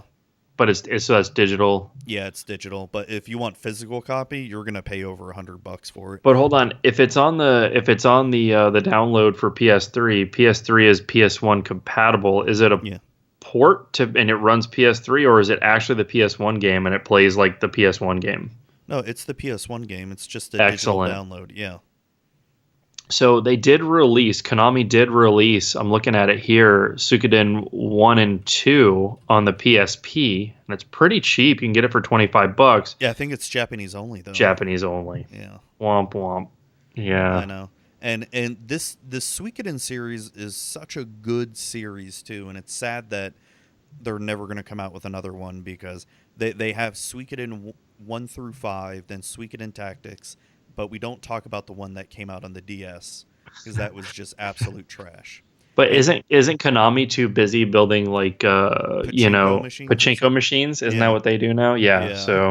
So we're never going to get another one. And Suikoden 5 was such a good game. Suikoden 5 is almost as good as 2. And really? Now that is doable. I'm seeing right here that you can get that for, if you don't want to bid on it, you can get it for about $60 complete on PS2. Yeah. And it's worth it, man. 3 and 4 are probably the weakest of the series. 4 definitely. 4 was just utter trash. But I mean, well, I consider it trash compared to the other ones. It's still a good game overall. It's just not good compared to the other games.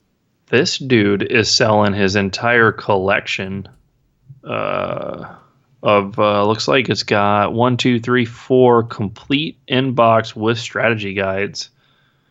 It's 200 bid. That'll go for a bit more. That'll go for a bit more.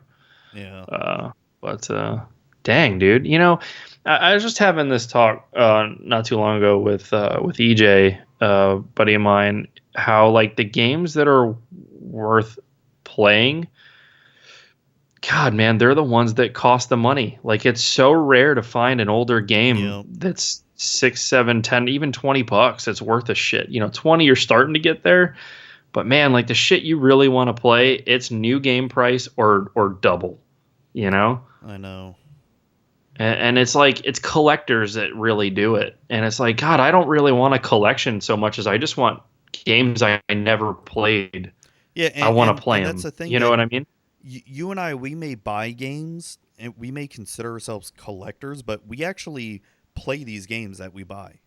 Yeah, you won't see me buying a game because I don't already have it, and I don't have at least intentions of playing it. Like if I buy a game, it's because I've had my eye on it and I want to play it. You know what I mean? So you could call us collectors, and the fact that we have a library of games, but we're not doing it for the sake of look at my wall of games, right? It's more like, yeah, I've played every fucking one of these. You know what I mean? Exactly. It sucks for people like us, man. It does. I know.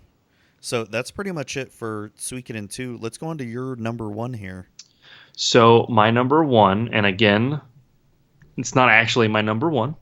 And I only put this on here because I felt like one of these games should have made our lists, considering that it sure shit didn't make your list somehow, any of them, which I think you're a little bit of a poser, Matt, but we'll talk about that in a minute after you finish your list. I started thinking about the Grand Theft Auto series. I have spent so much of my life playing Grand Theft Auto, every single one of them, the whole way up. I haven't missed one. That is true. It was really hard for me to pick one to put on there, but I figured the one that really ushered it into the modern era, and with a nice size map and all that, it had to be San Andreas. I really do like Vice City and all that, for its 80s-ness and stuff. But as a game and, the things you can do and all that, San Andreas took it another step up. And, it's still playable. I mean, it is. I played it recently on my phone, and it was great, Oh, that's right. It's out on the phone. That's right. Yeah, it is. And it's good. If you have a controller, you're going to play it on mobile, that's probably the way to do it. I fight with the touchscreen. It's not really the best. You really rely on that auto aim shit. But it's a game that's dirt cheap to pick it up if you still have a PS2. If you're one of the lucky bastards that has a backwards compatible PS3, pick it up. Or even you can buy it from Rockstar on their website and play it on your PC. They still sell it. It's cheap. Steam has it. Steam regularly sells it for like $1. Yeah, I think it's like 10. I think it's like $10 right now because a mod came out that you can play PUBG, but it's in San Andreas. Oh, okay. So it became really popular. So they didn't run a sale on it recently because they've actually been selling them anyways. But yeah, man, I mean, I feel like GTA should have been on there. If not San Andreas, some of the more modern shit like 5 is really good. Yeah. I had a great amount of time with 1 and 2 back in the day, the overhead view. Shit, Matt, did you ever play Chinatown Wars on the DS? Yeah, I wasn't a big fan of it though. I could never really get into it. Well, that being said, I mean, it's not my favorite in the series or anything, but even that was good. It was playable, it wasn't bad. Cool. It's just it wasn't my thing. Yeah, and they had well been into 3D Grand Theft Autos at that point, so you really had to want to play a 2D one. But I mean, I liked it a lot. But yeah, man, I just couldn't not put a Grand Theft Auto in there with how much I've played them. Like they have to make it to a top list. And with you, your number 1 game would have been in my list had you not have picked it. So I had to fill it with something. What are your thoughts on Grand Theft Auto, Matt? So my first Grand Theft Auto was Grand Theft Auto 2. And okay, that was on the PC. Great game. And yeah, I'd never played the first one. I actually went back and played the first one after playing 2. And even though I did like it, it's like, nah, at the time 2 was way better. Yeah, it was. Although they're both top down and all that and similar in that aspect, it was a great leap forward too. It would have been hard to go backwards for sure. So when 3 came out, that like blew my teenage mind. And it was just, you got to commit crime in 3D pretty much. Yeah. Oh shit. Yeah. Steal cars, and it's when you go back and play 3 now, it's so bare bones, so vanilla, but at the time it was amazing. And even though the map is really, really small, it was so huge back then though. Well, especially for a 3D game. Yeah. Yeah. And it feels lonely now, doesn't it? It really does. And it does. Same thing with Vice City. Vice City felt so huge back then, but now it's really small. But San Andreas, dude, I loved San Andreas. Even though I do consider Vice City to be better, because I personally had more fun with it. San Andreas is The a story better, and the music is yeah, much better in yeah. Vice City too. San Andreas is a better game overall. Yeah. And just how huge that game. I mean, that game still is pretty big, for even nowadays. I mean, And if you don't think so, play it or cheat to where you get all 3 cities unlocked. Yeah. And walk from one corner of the map to the other and tell me that shit don't take way longer than it should. No, it is. Yeah. And I mean, the best thing about San Andreas was Sammy J. I mean, playing the cop crap. What's his Officer Penny? Penny. God. If you Penny. Why do I want to say Pennywise? Like it's fucking the movie It or some shit. No, Penny. there was Tenpenny. Officer Tenpenny. Officer Tenpenny. Yeah, there we go. There we go. Damn, CJ, you such a buster. Get a number 9. Yeah, man. So it was a really fun game. When San Andreas came out, that was the time that me and my friends we still enjoyed playing GTA, but we were definitely playing less of it. It was during 3 in Vice City was the all-time high of Grand Theft Auto for us, and then we sort of Grand Theft Auto sort of fell off to the wayside shortly after San Andreas came out, and 4 was really good, but I wasn't that into it. It's my least favorite of all of them. Yeah. It is. There's nothing. It's funny. So you know how you said that you played 2 first and then you went back to try to play 1 and you really weren't feeling it because it felt a little too primitive coming from 2? I played Red Dead and then played 4, and it was exactly the same thing. Like it was a natural progression and tons of upgrades with just usability in Red Dead, and like just the just how you change weapons and things like that. Like it was so much of a pain in the ass for me to go to 4. I honestly, the most fun I had playing 4 was playing with you online. Oh, yeah, I'd have to say the same thing. Like when it was a few weeks right before 5 coming out.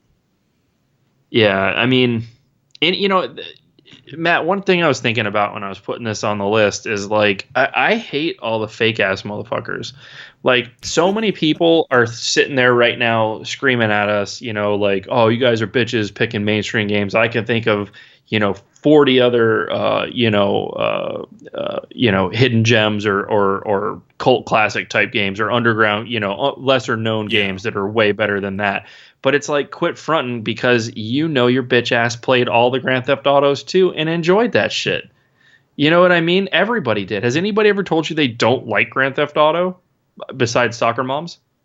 I mean, no. Maybe people the answer is no. Maybe people who don't like video games don't. Okay, but they don't count because they aren't going to like any game. Like, no, everybody plays them, and every time one comes out, it's a big deal. It's a big thing. Everybody plays them. They never disappoint. They don't. Like, even 4 when it came out was cool. Even though it's my least favorite, it was still cool when it came out, But yeah, I just felt like it needed a place on there, and everybody's talking to me, telling me about all these, other PS2 era games that probably are way better than it. And you might be right, but I think if we're doing a top list with the amount of time I have in all the Grand Theft Autos, I felt like it deserved to be on there. Yeah, I can see that. So, Matt, what is the definitive number 1 game ever?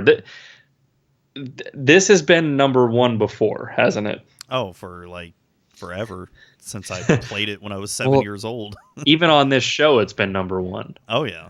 Yeah, so go ahead. It's Final Fantasy VI. Squaresoft. And I mean, what else can be said about this game? You've said it. I've said it many times. It's one of the greatest games ever made. And while it does have its faults, especially in the Super Nintendo translation, it's, to me, it is the Final Fantasy game. It defines Final Fantasy for me.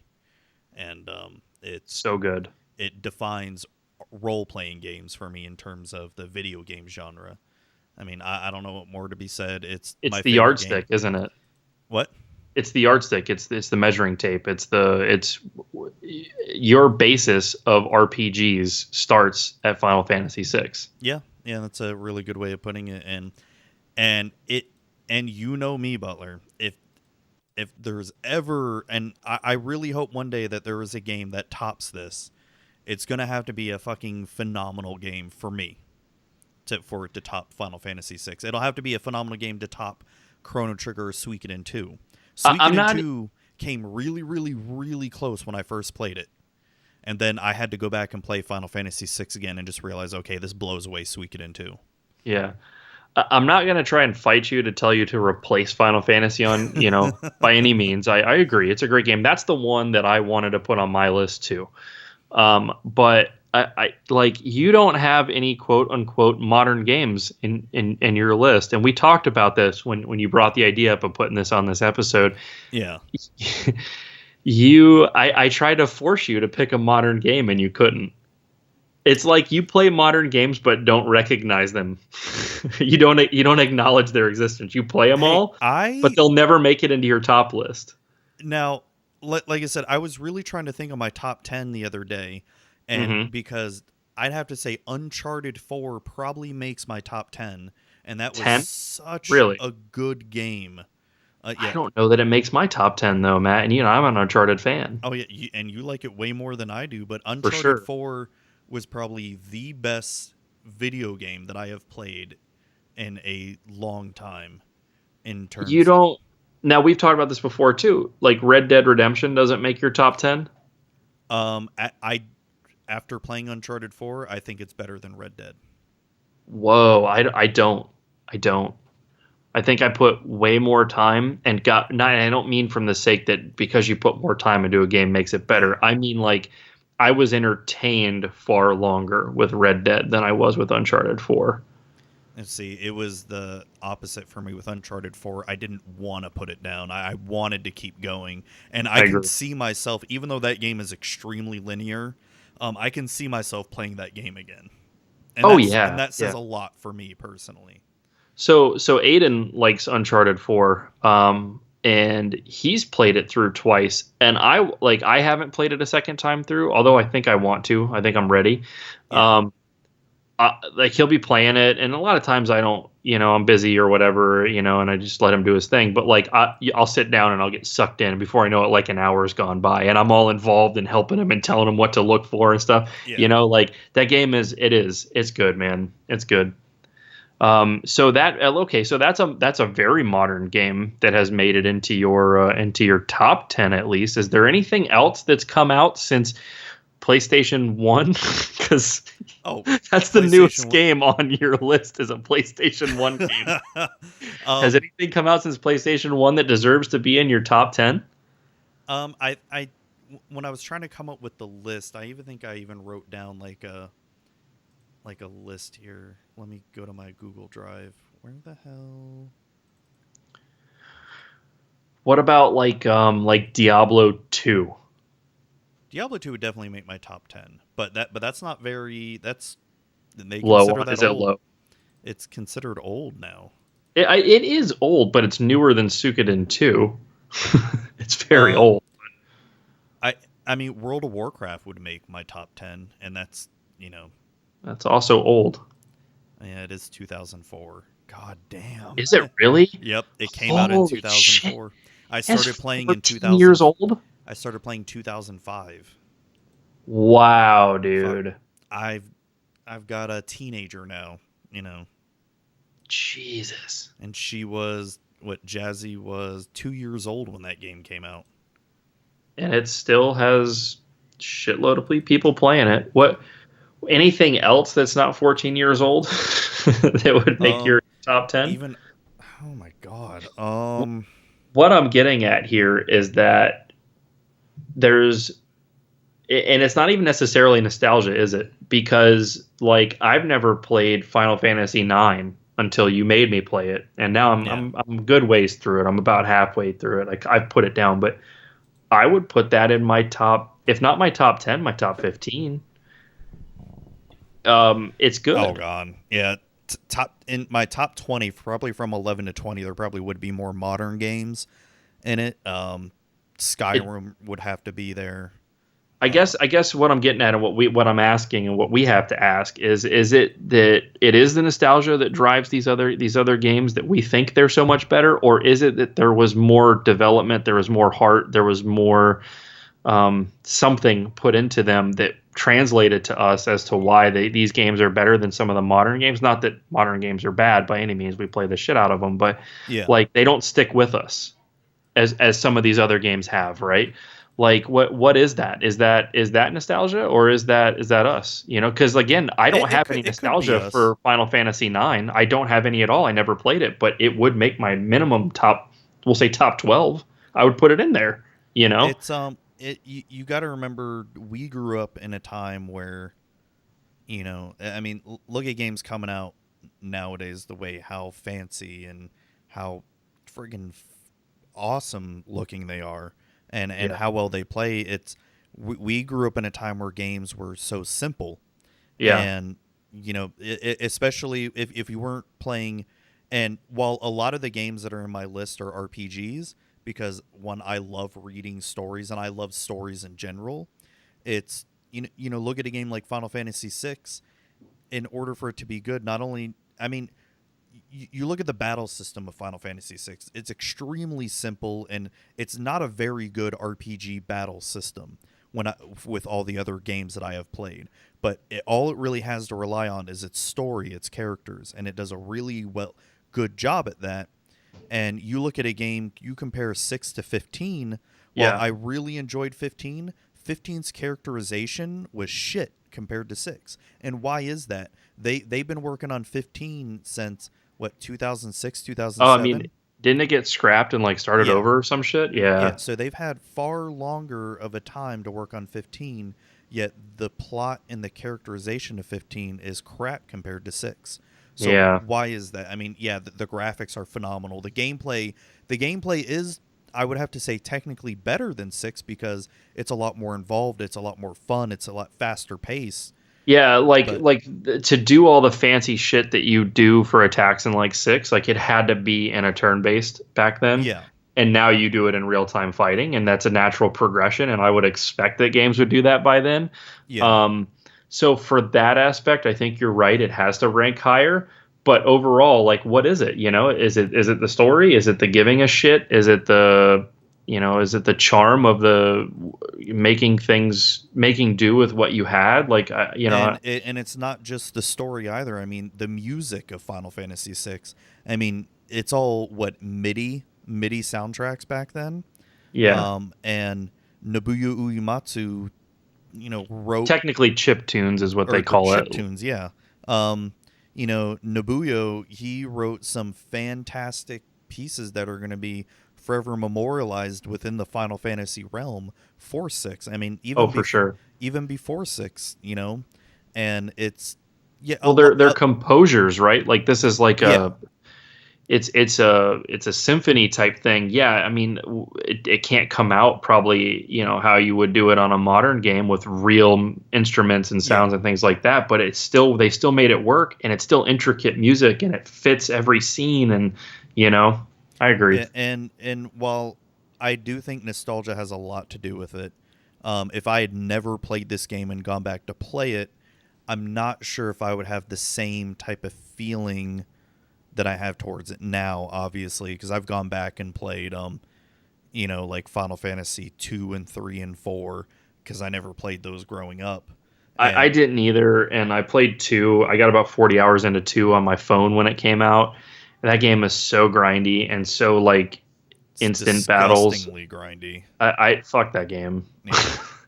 You know, and honestly, I think that if you read reviews from that time, it kind of was reviewed similar. So there you go. So it's not even a fact that I don't have nostalgia for it. Like, there's a good case in point. I don't have nostalgia for it.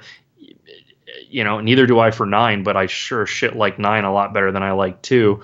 And, you know, neither one of them compare to modern games. So very true. So, all right, we can just get into all that. Let's that'd be a whole freaking podcast. Let's get on to some news here, and then we can end it. I guess, Matt. Let's do all the things that you want to do.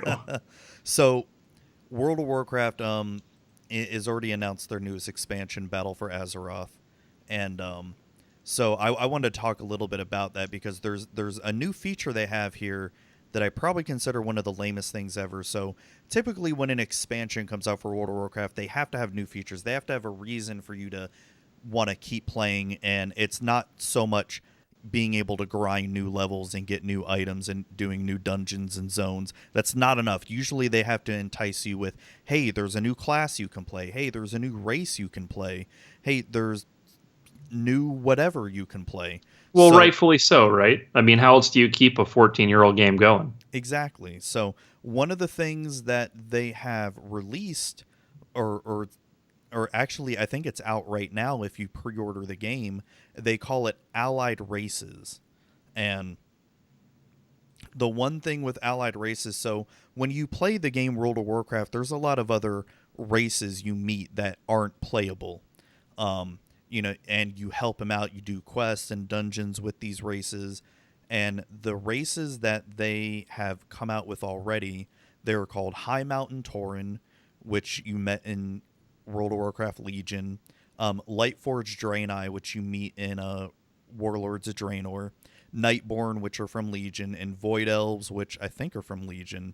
So these are just different kind of races. They're sort of like sub-races for the races you can already play. That makes sense. Okay. And so it's basically just new cosmetic skins that they're really trying to tout as these amazing things. And when it seemed interesting, like, oh, hey, cool, I can transform my Tauren to a High Mountain Tauren. Awesome, cool.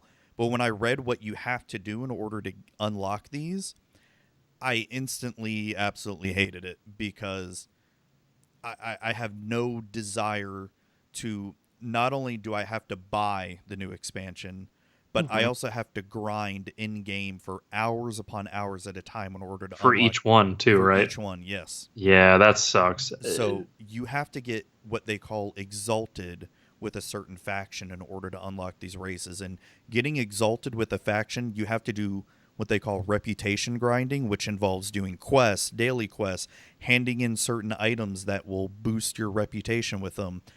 It can take hours. And I mean, you're talking about 20 plus hours in order to get exalted with some of these factions, maybe even more. Maybe you're talking about 40 to 50 hours, depending on, how well you play. Now, there's different classes for each different one of these races, and then there's racial traits, which I'm assuming are like in Diablo, or like, because I even saw one that looked like Diablo, like Forge of Light and Holy Resistance and all that. Like, yeah. So you are getting things for if you get to that point that are different, right? New attacks, new abilities, new defense, things like that. But I mean, shouldn't you be able to just like start with one? Apparently not. I'm sure Blizzard is going to go back and change this because a lot of the factions you have to grind for are the current factions right now in Legion. So for people who have never played Legion and they just go now to buy Battle for Azeroth, are they going to have to go and play old content that no one is playing right now in order to get the new allied to get races? To that? See, that seems like a big miss. Now, I will say Blizzard does two things. One is they do tend to listen to everybody. They do tend to make changes depending on what the community kind of says, and that's really been proven time and time again. So that, good on them for that. They also like to hunt down toxic players and ban them, even outside of their own control. So yeah, I've heard about that, which I don't know too much about that, but I've heard some grumblings about it, and then I don't know how true that actually is. So we'll see, if they come around and they err on the side of listening to or looking for problems like this, letting new people start out how they want, or even letting somebody start a new character with one of these, having to grind or play old content like you said to get to it. Because like I said, if you were a brand new player, like if you yourself, you've never played World of Warcraft, right? Yeah.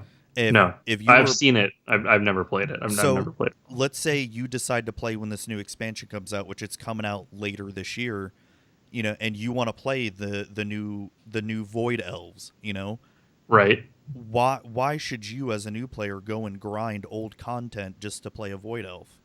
You spent, like $80, I think. Actual money, yeah.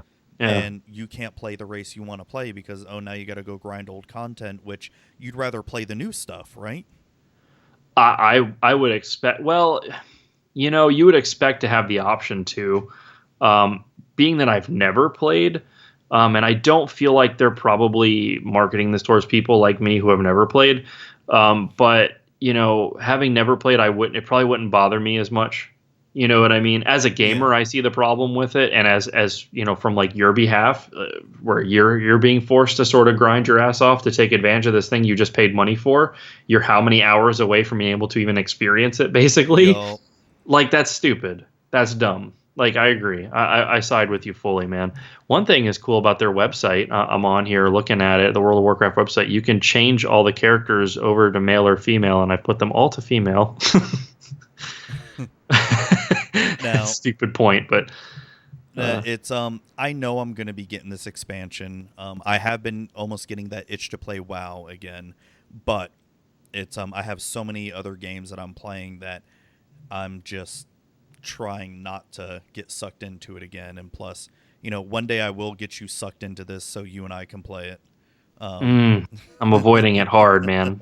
It does seem like they do a great job of doing that, though, to their players. Like, not just you, like a couple of their podcasts I listen to, like people have been playing WoW for a long, long time, and that's what they'll do. They'll get they'll leave it for a bit, but they'll always come back. And a lot of times it's the new stuff that brings people back. So I mean, they're pretty successful, They are good because I did buy Legion when it first came out, and I had a lot of fun with Legion.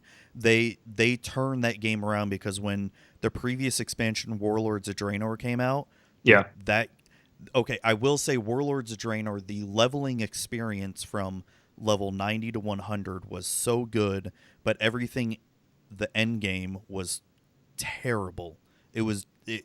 And it's like they stopped creating content for that game because they realized they failed so miserably with it that they went ahead and immediately worked on Legion, which, to their credit, Legion has probably been the best expansion since probably Wrath of the Lich King, I'd have to say. And Wrath of the Lich King was when World of Warcraft was at its highest peak. It was considered like, one of the best games of all time. So when was that one, time-wise, for people that may not know? Wrath of the Lich King came out 2008. So 10 years ago. Yeah, and Legion came out 2016. Okay, all right, well. So they're good for every few years, every 8 years. Yeah. I mean, depending on how this story with Battle for Azeroth goes, because the way Legion ended story-wise, dude, I don't know what else they can even do with this game story-wise, because we've defeated gods in this game, and pretty much all that's left is what they consider the Void, which is think of the Void as the Neverending Stories, the Nothing, where it just consumes everything. That's basically what's coming. And it's going to be one of those, if we defeat the Nothing, what the fuck else is there to do? Right.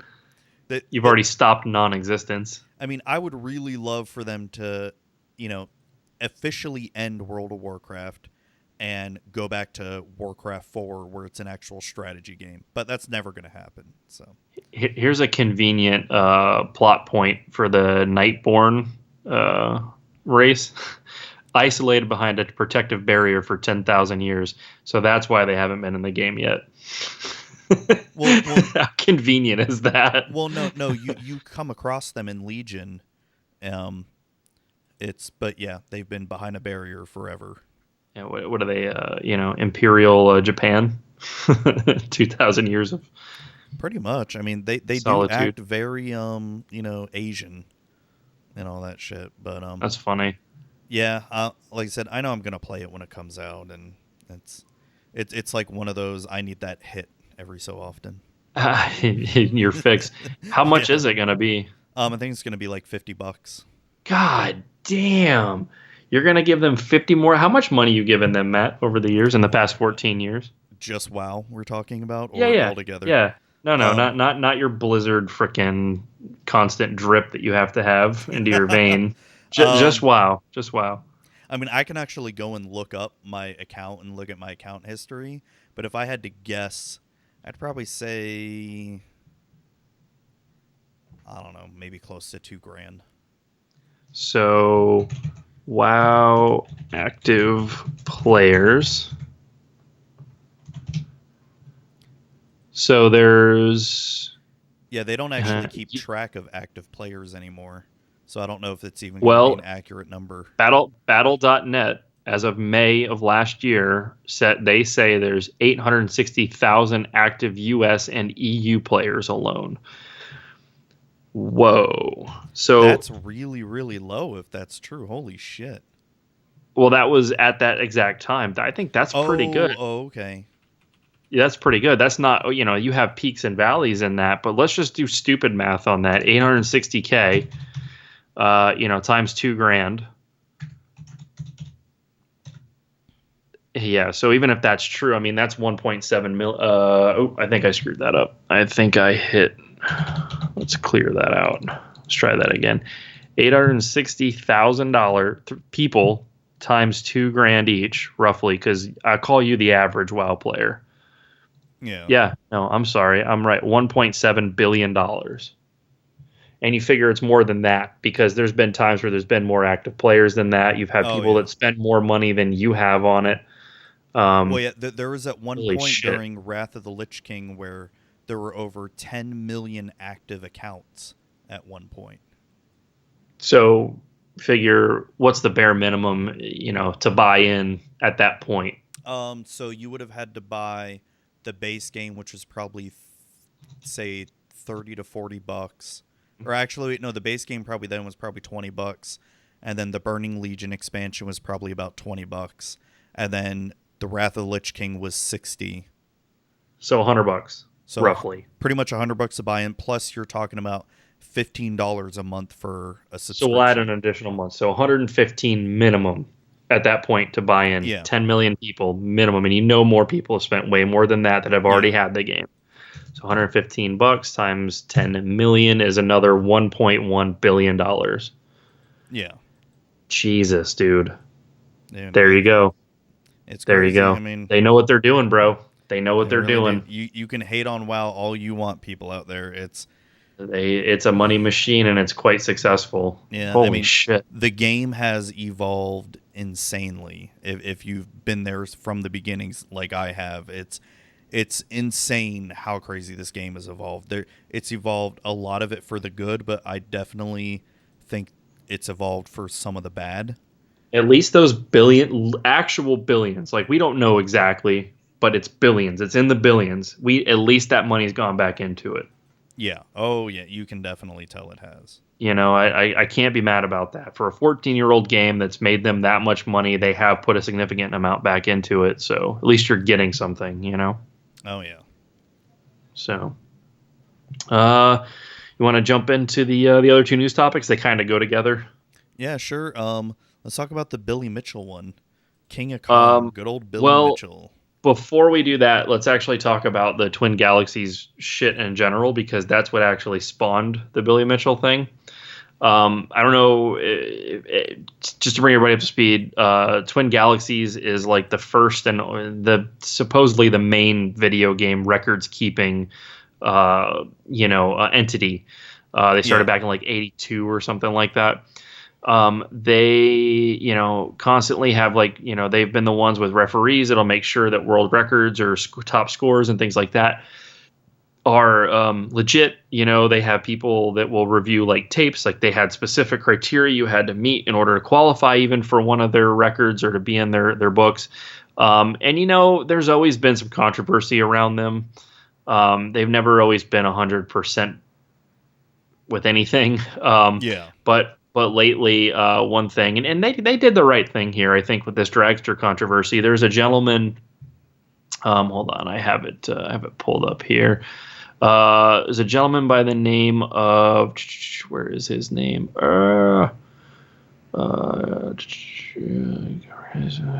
Todd Rogers had the oldest video game record in the world for Atari Dragster. Which is a really shitty drag racing game on the Atari. Everybody knows my feelings about Atari. And he's got this time of 5.51 seconds in a drag race. Okay. And that's like the world record or whatever. Well, apparently his record came about because he submitted that was his score to Activision, the publisher and developer, and they just went with it. They were like, okay, you're the new record holder, and they whatever, and Twin Galaxies just kind of accepted it in. Well, Activision says that's what it is, then that's what it is. Well, it took 35 years, but the guy that and so there's a gentleman that's kind of like he has a dog in this race. Omni Gamer is kind of the guy that figured this guy out. That's his name on one of the forums. He kind of figured this out. That's like he went through and he basically figured out that it's physically impossible to get that score in that game, like software limitations. Yeah, I don't think I've ever played this game. Now that I'm looking at it, it's shitty. Yeah, it's bad. It looks shitty.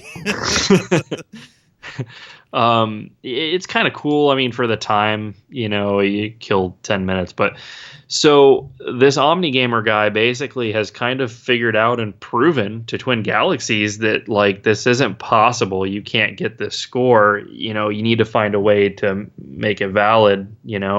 I guess recently, like last year, they changed what their policy was for challenging things at Twin Galaxies. And that's kind of when it started. So they actually, Twin Galaxies, not only pulled his record, kudos to them.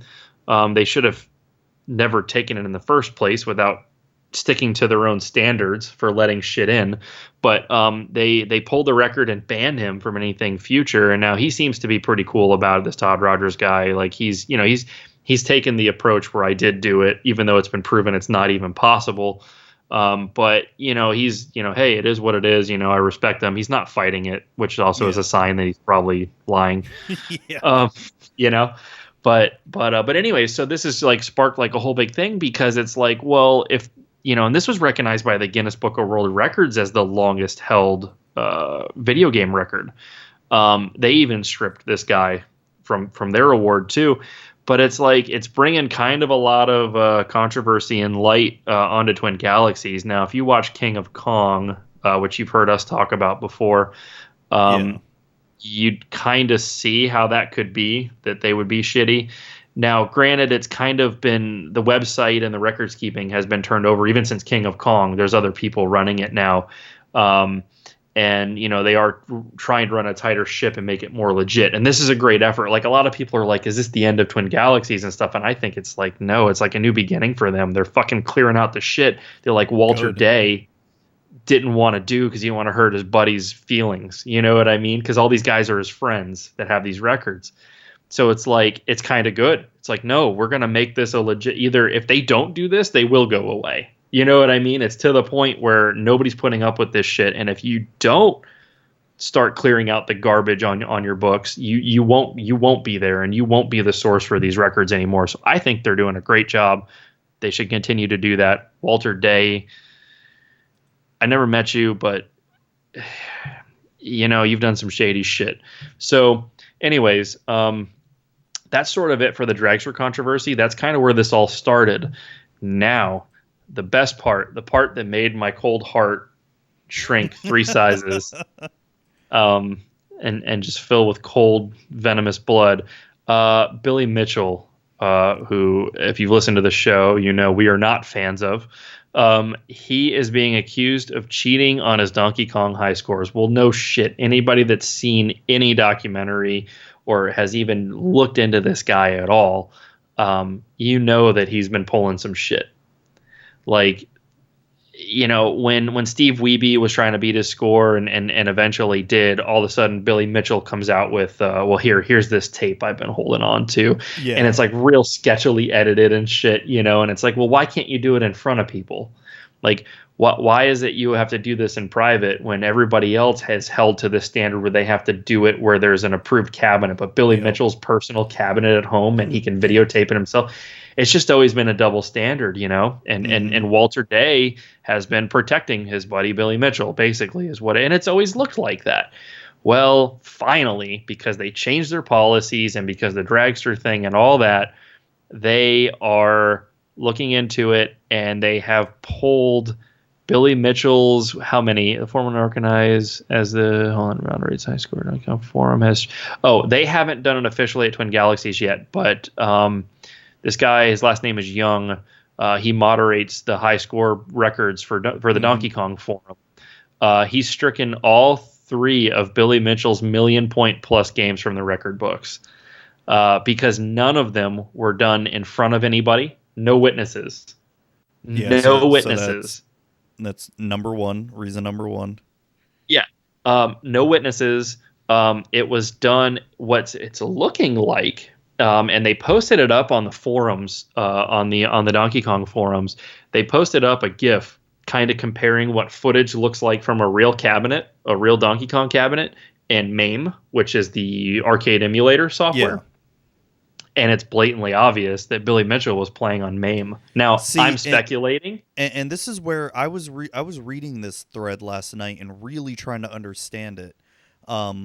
So they're showing these GIFs here, and it's from what I took from it was that I guess whatever version of MAME he was doing it on, it's rendering it at a different, slightly faster or slower speed than an actual real hardware would. Exactly. Okay, but how can they exactly see that? Takes some investigating. That's where I don't get it. To where how the hell did they figure that out?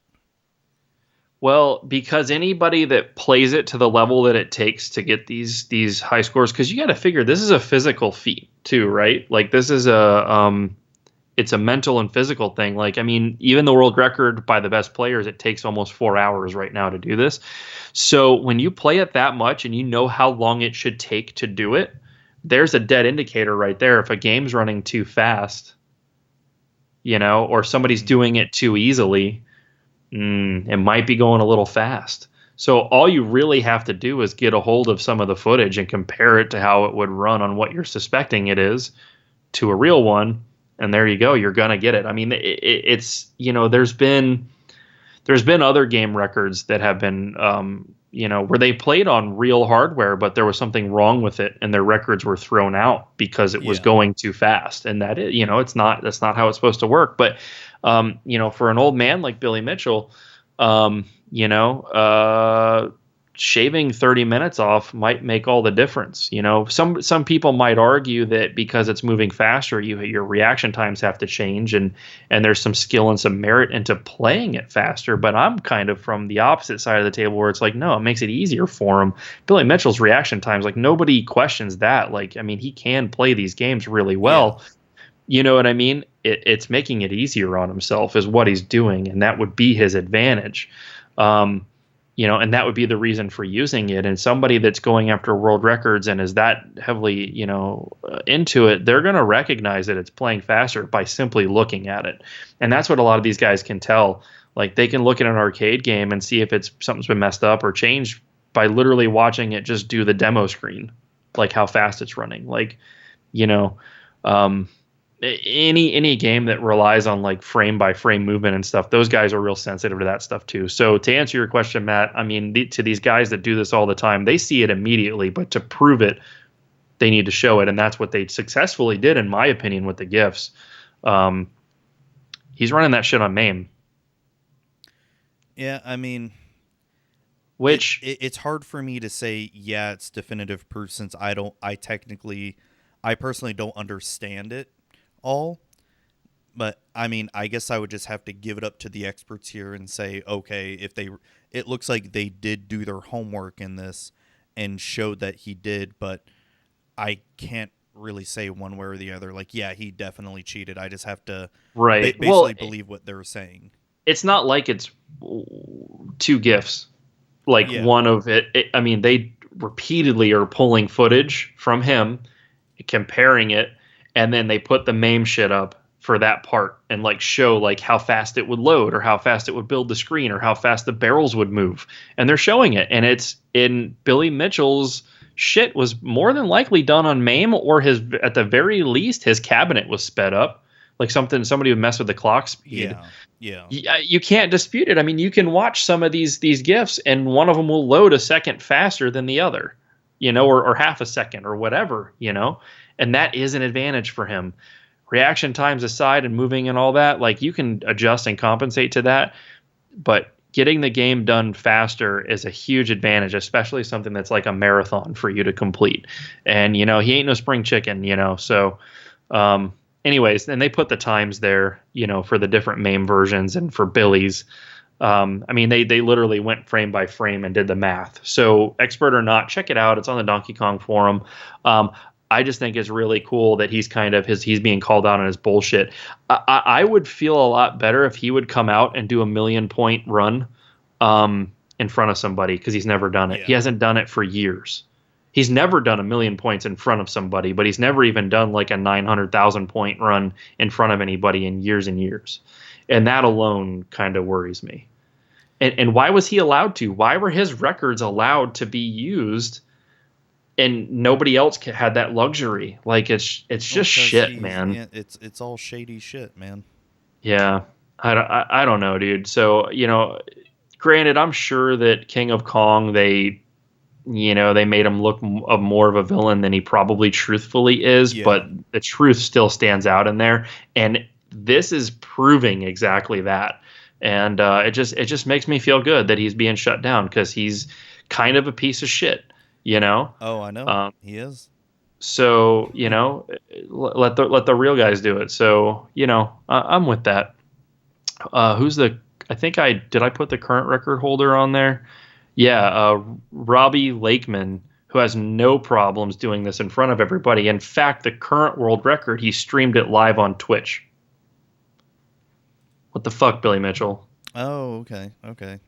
He streamed it on Twitch, the current record holder. Like, it's not that big of a deal. Like, you could do it too, Billy Mitchell. Like, so what if you screw up and it takes you twice as long as you're not that much of an actual legend, dude. You're a guy playing fucking video games, God, I know. Like, it's in his head, man. He's got ego problems, bro. He does. So, anyways, I just really want to talk about that because it's been a source of conversation for us for a while since we watched King of Kong. Yeah, and I think this has made me want to go watch it again just for shits and giggles. I may watch it tonight. Yeah. Oh, you're not going to watch the big game? Oh yeah, because we can't say it. Are we not allowed to say it? What it is?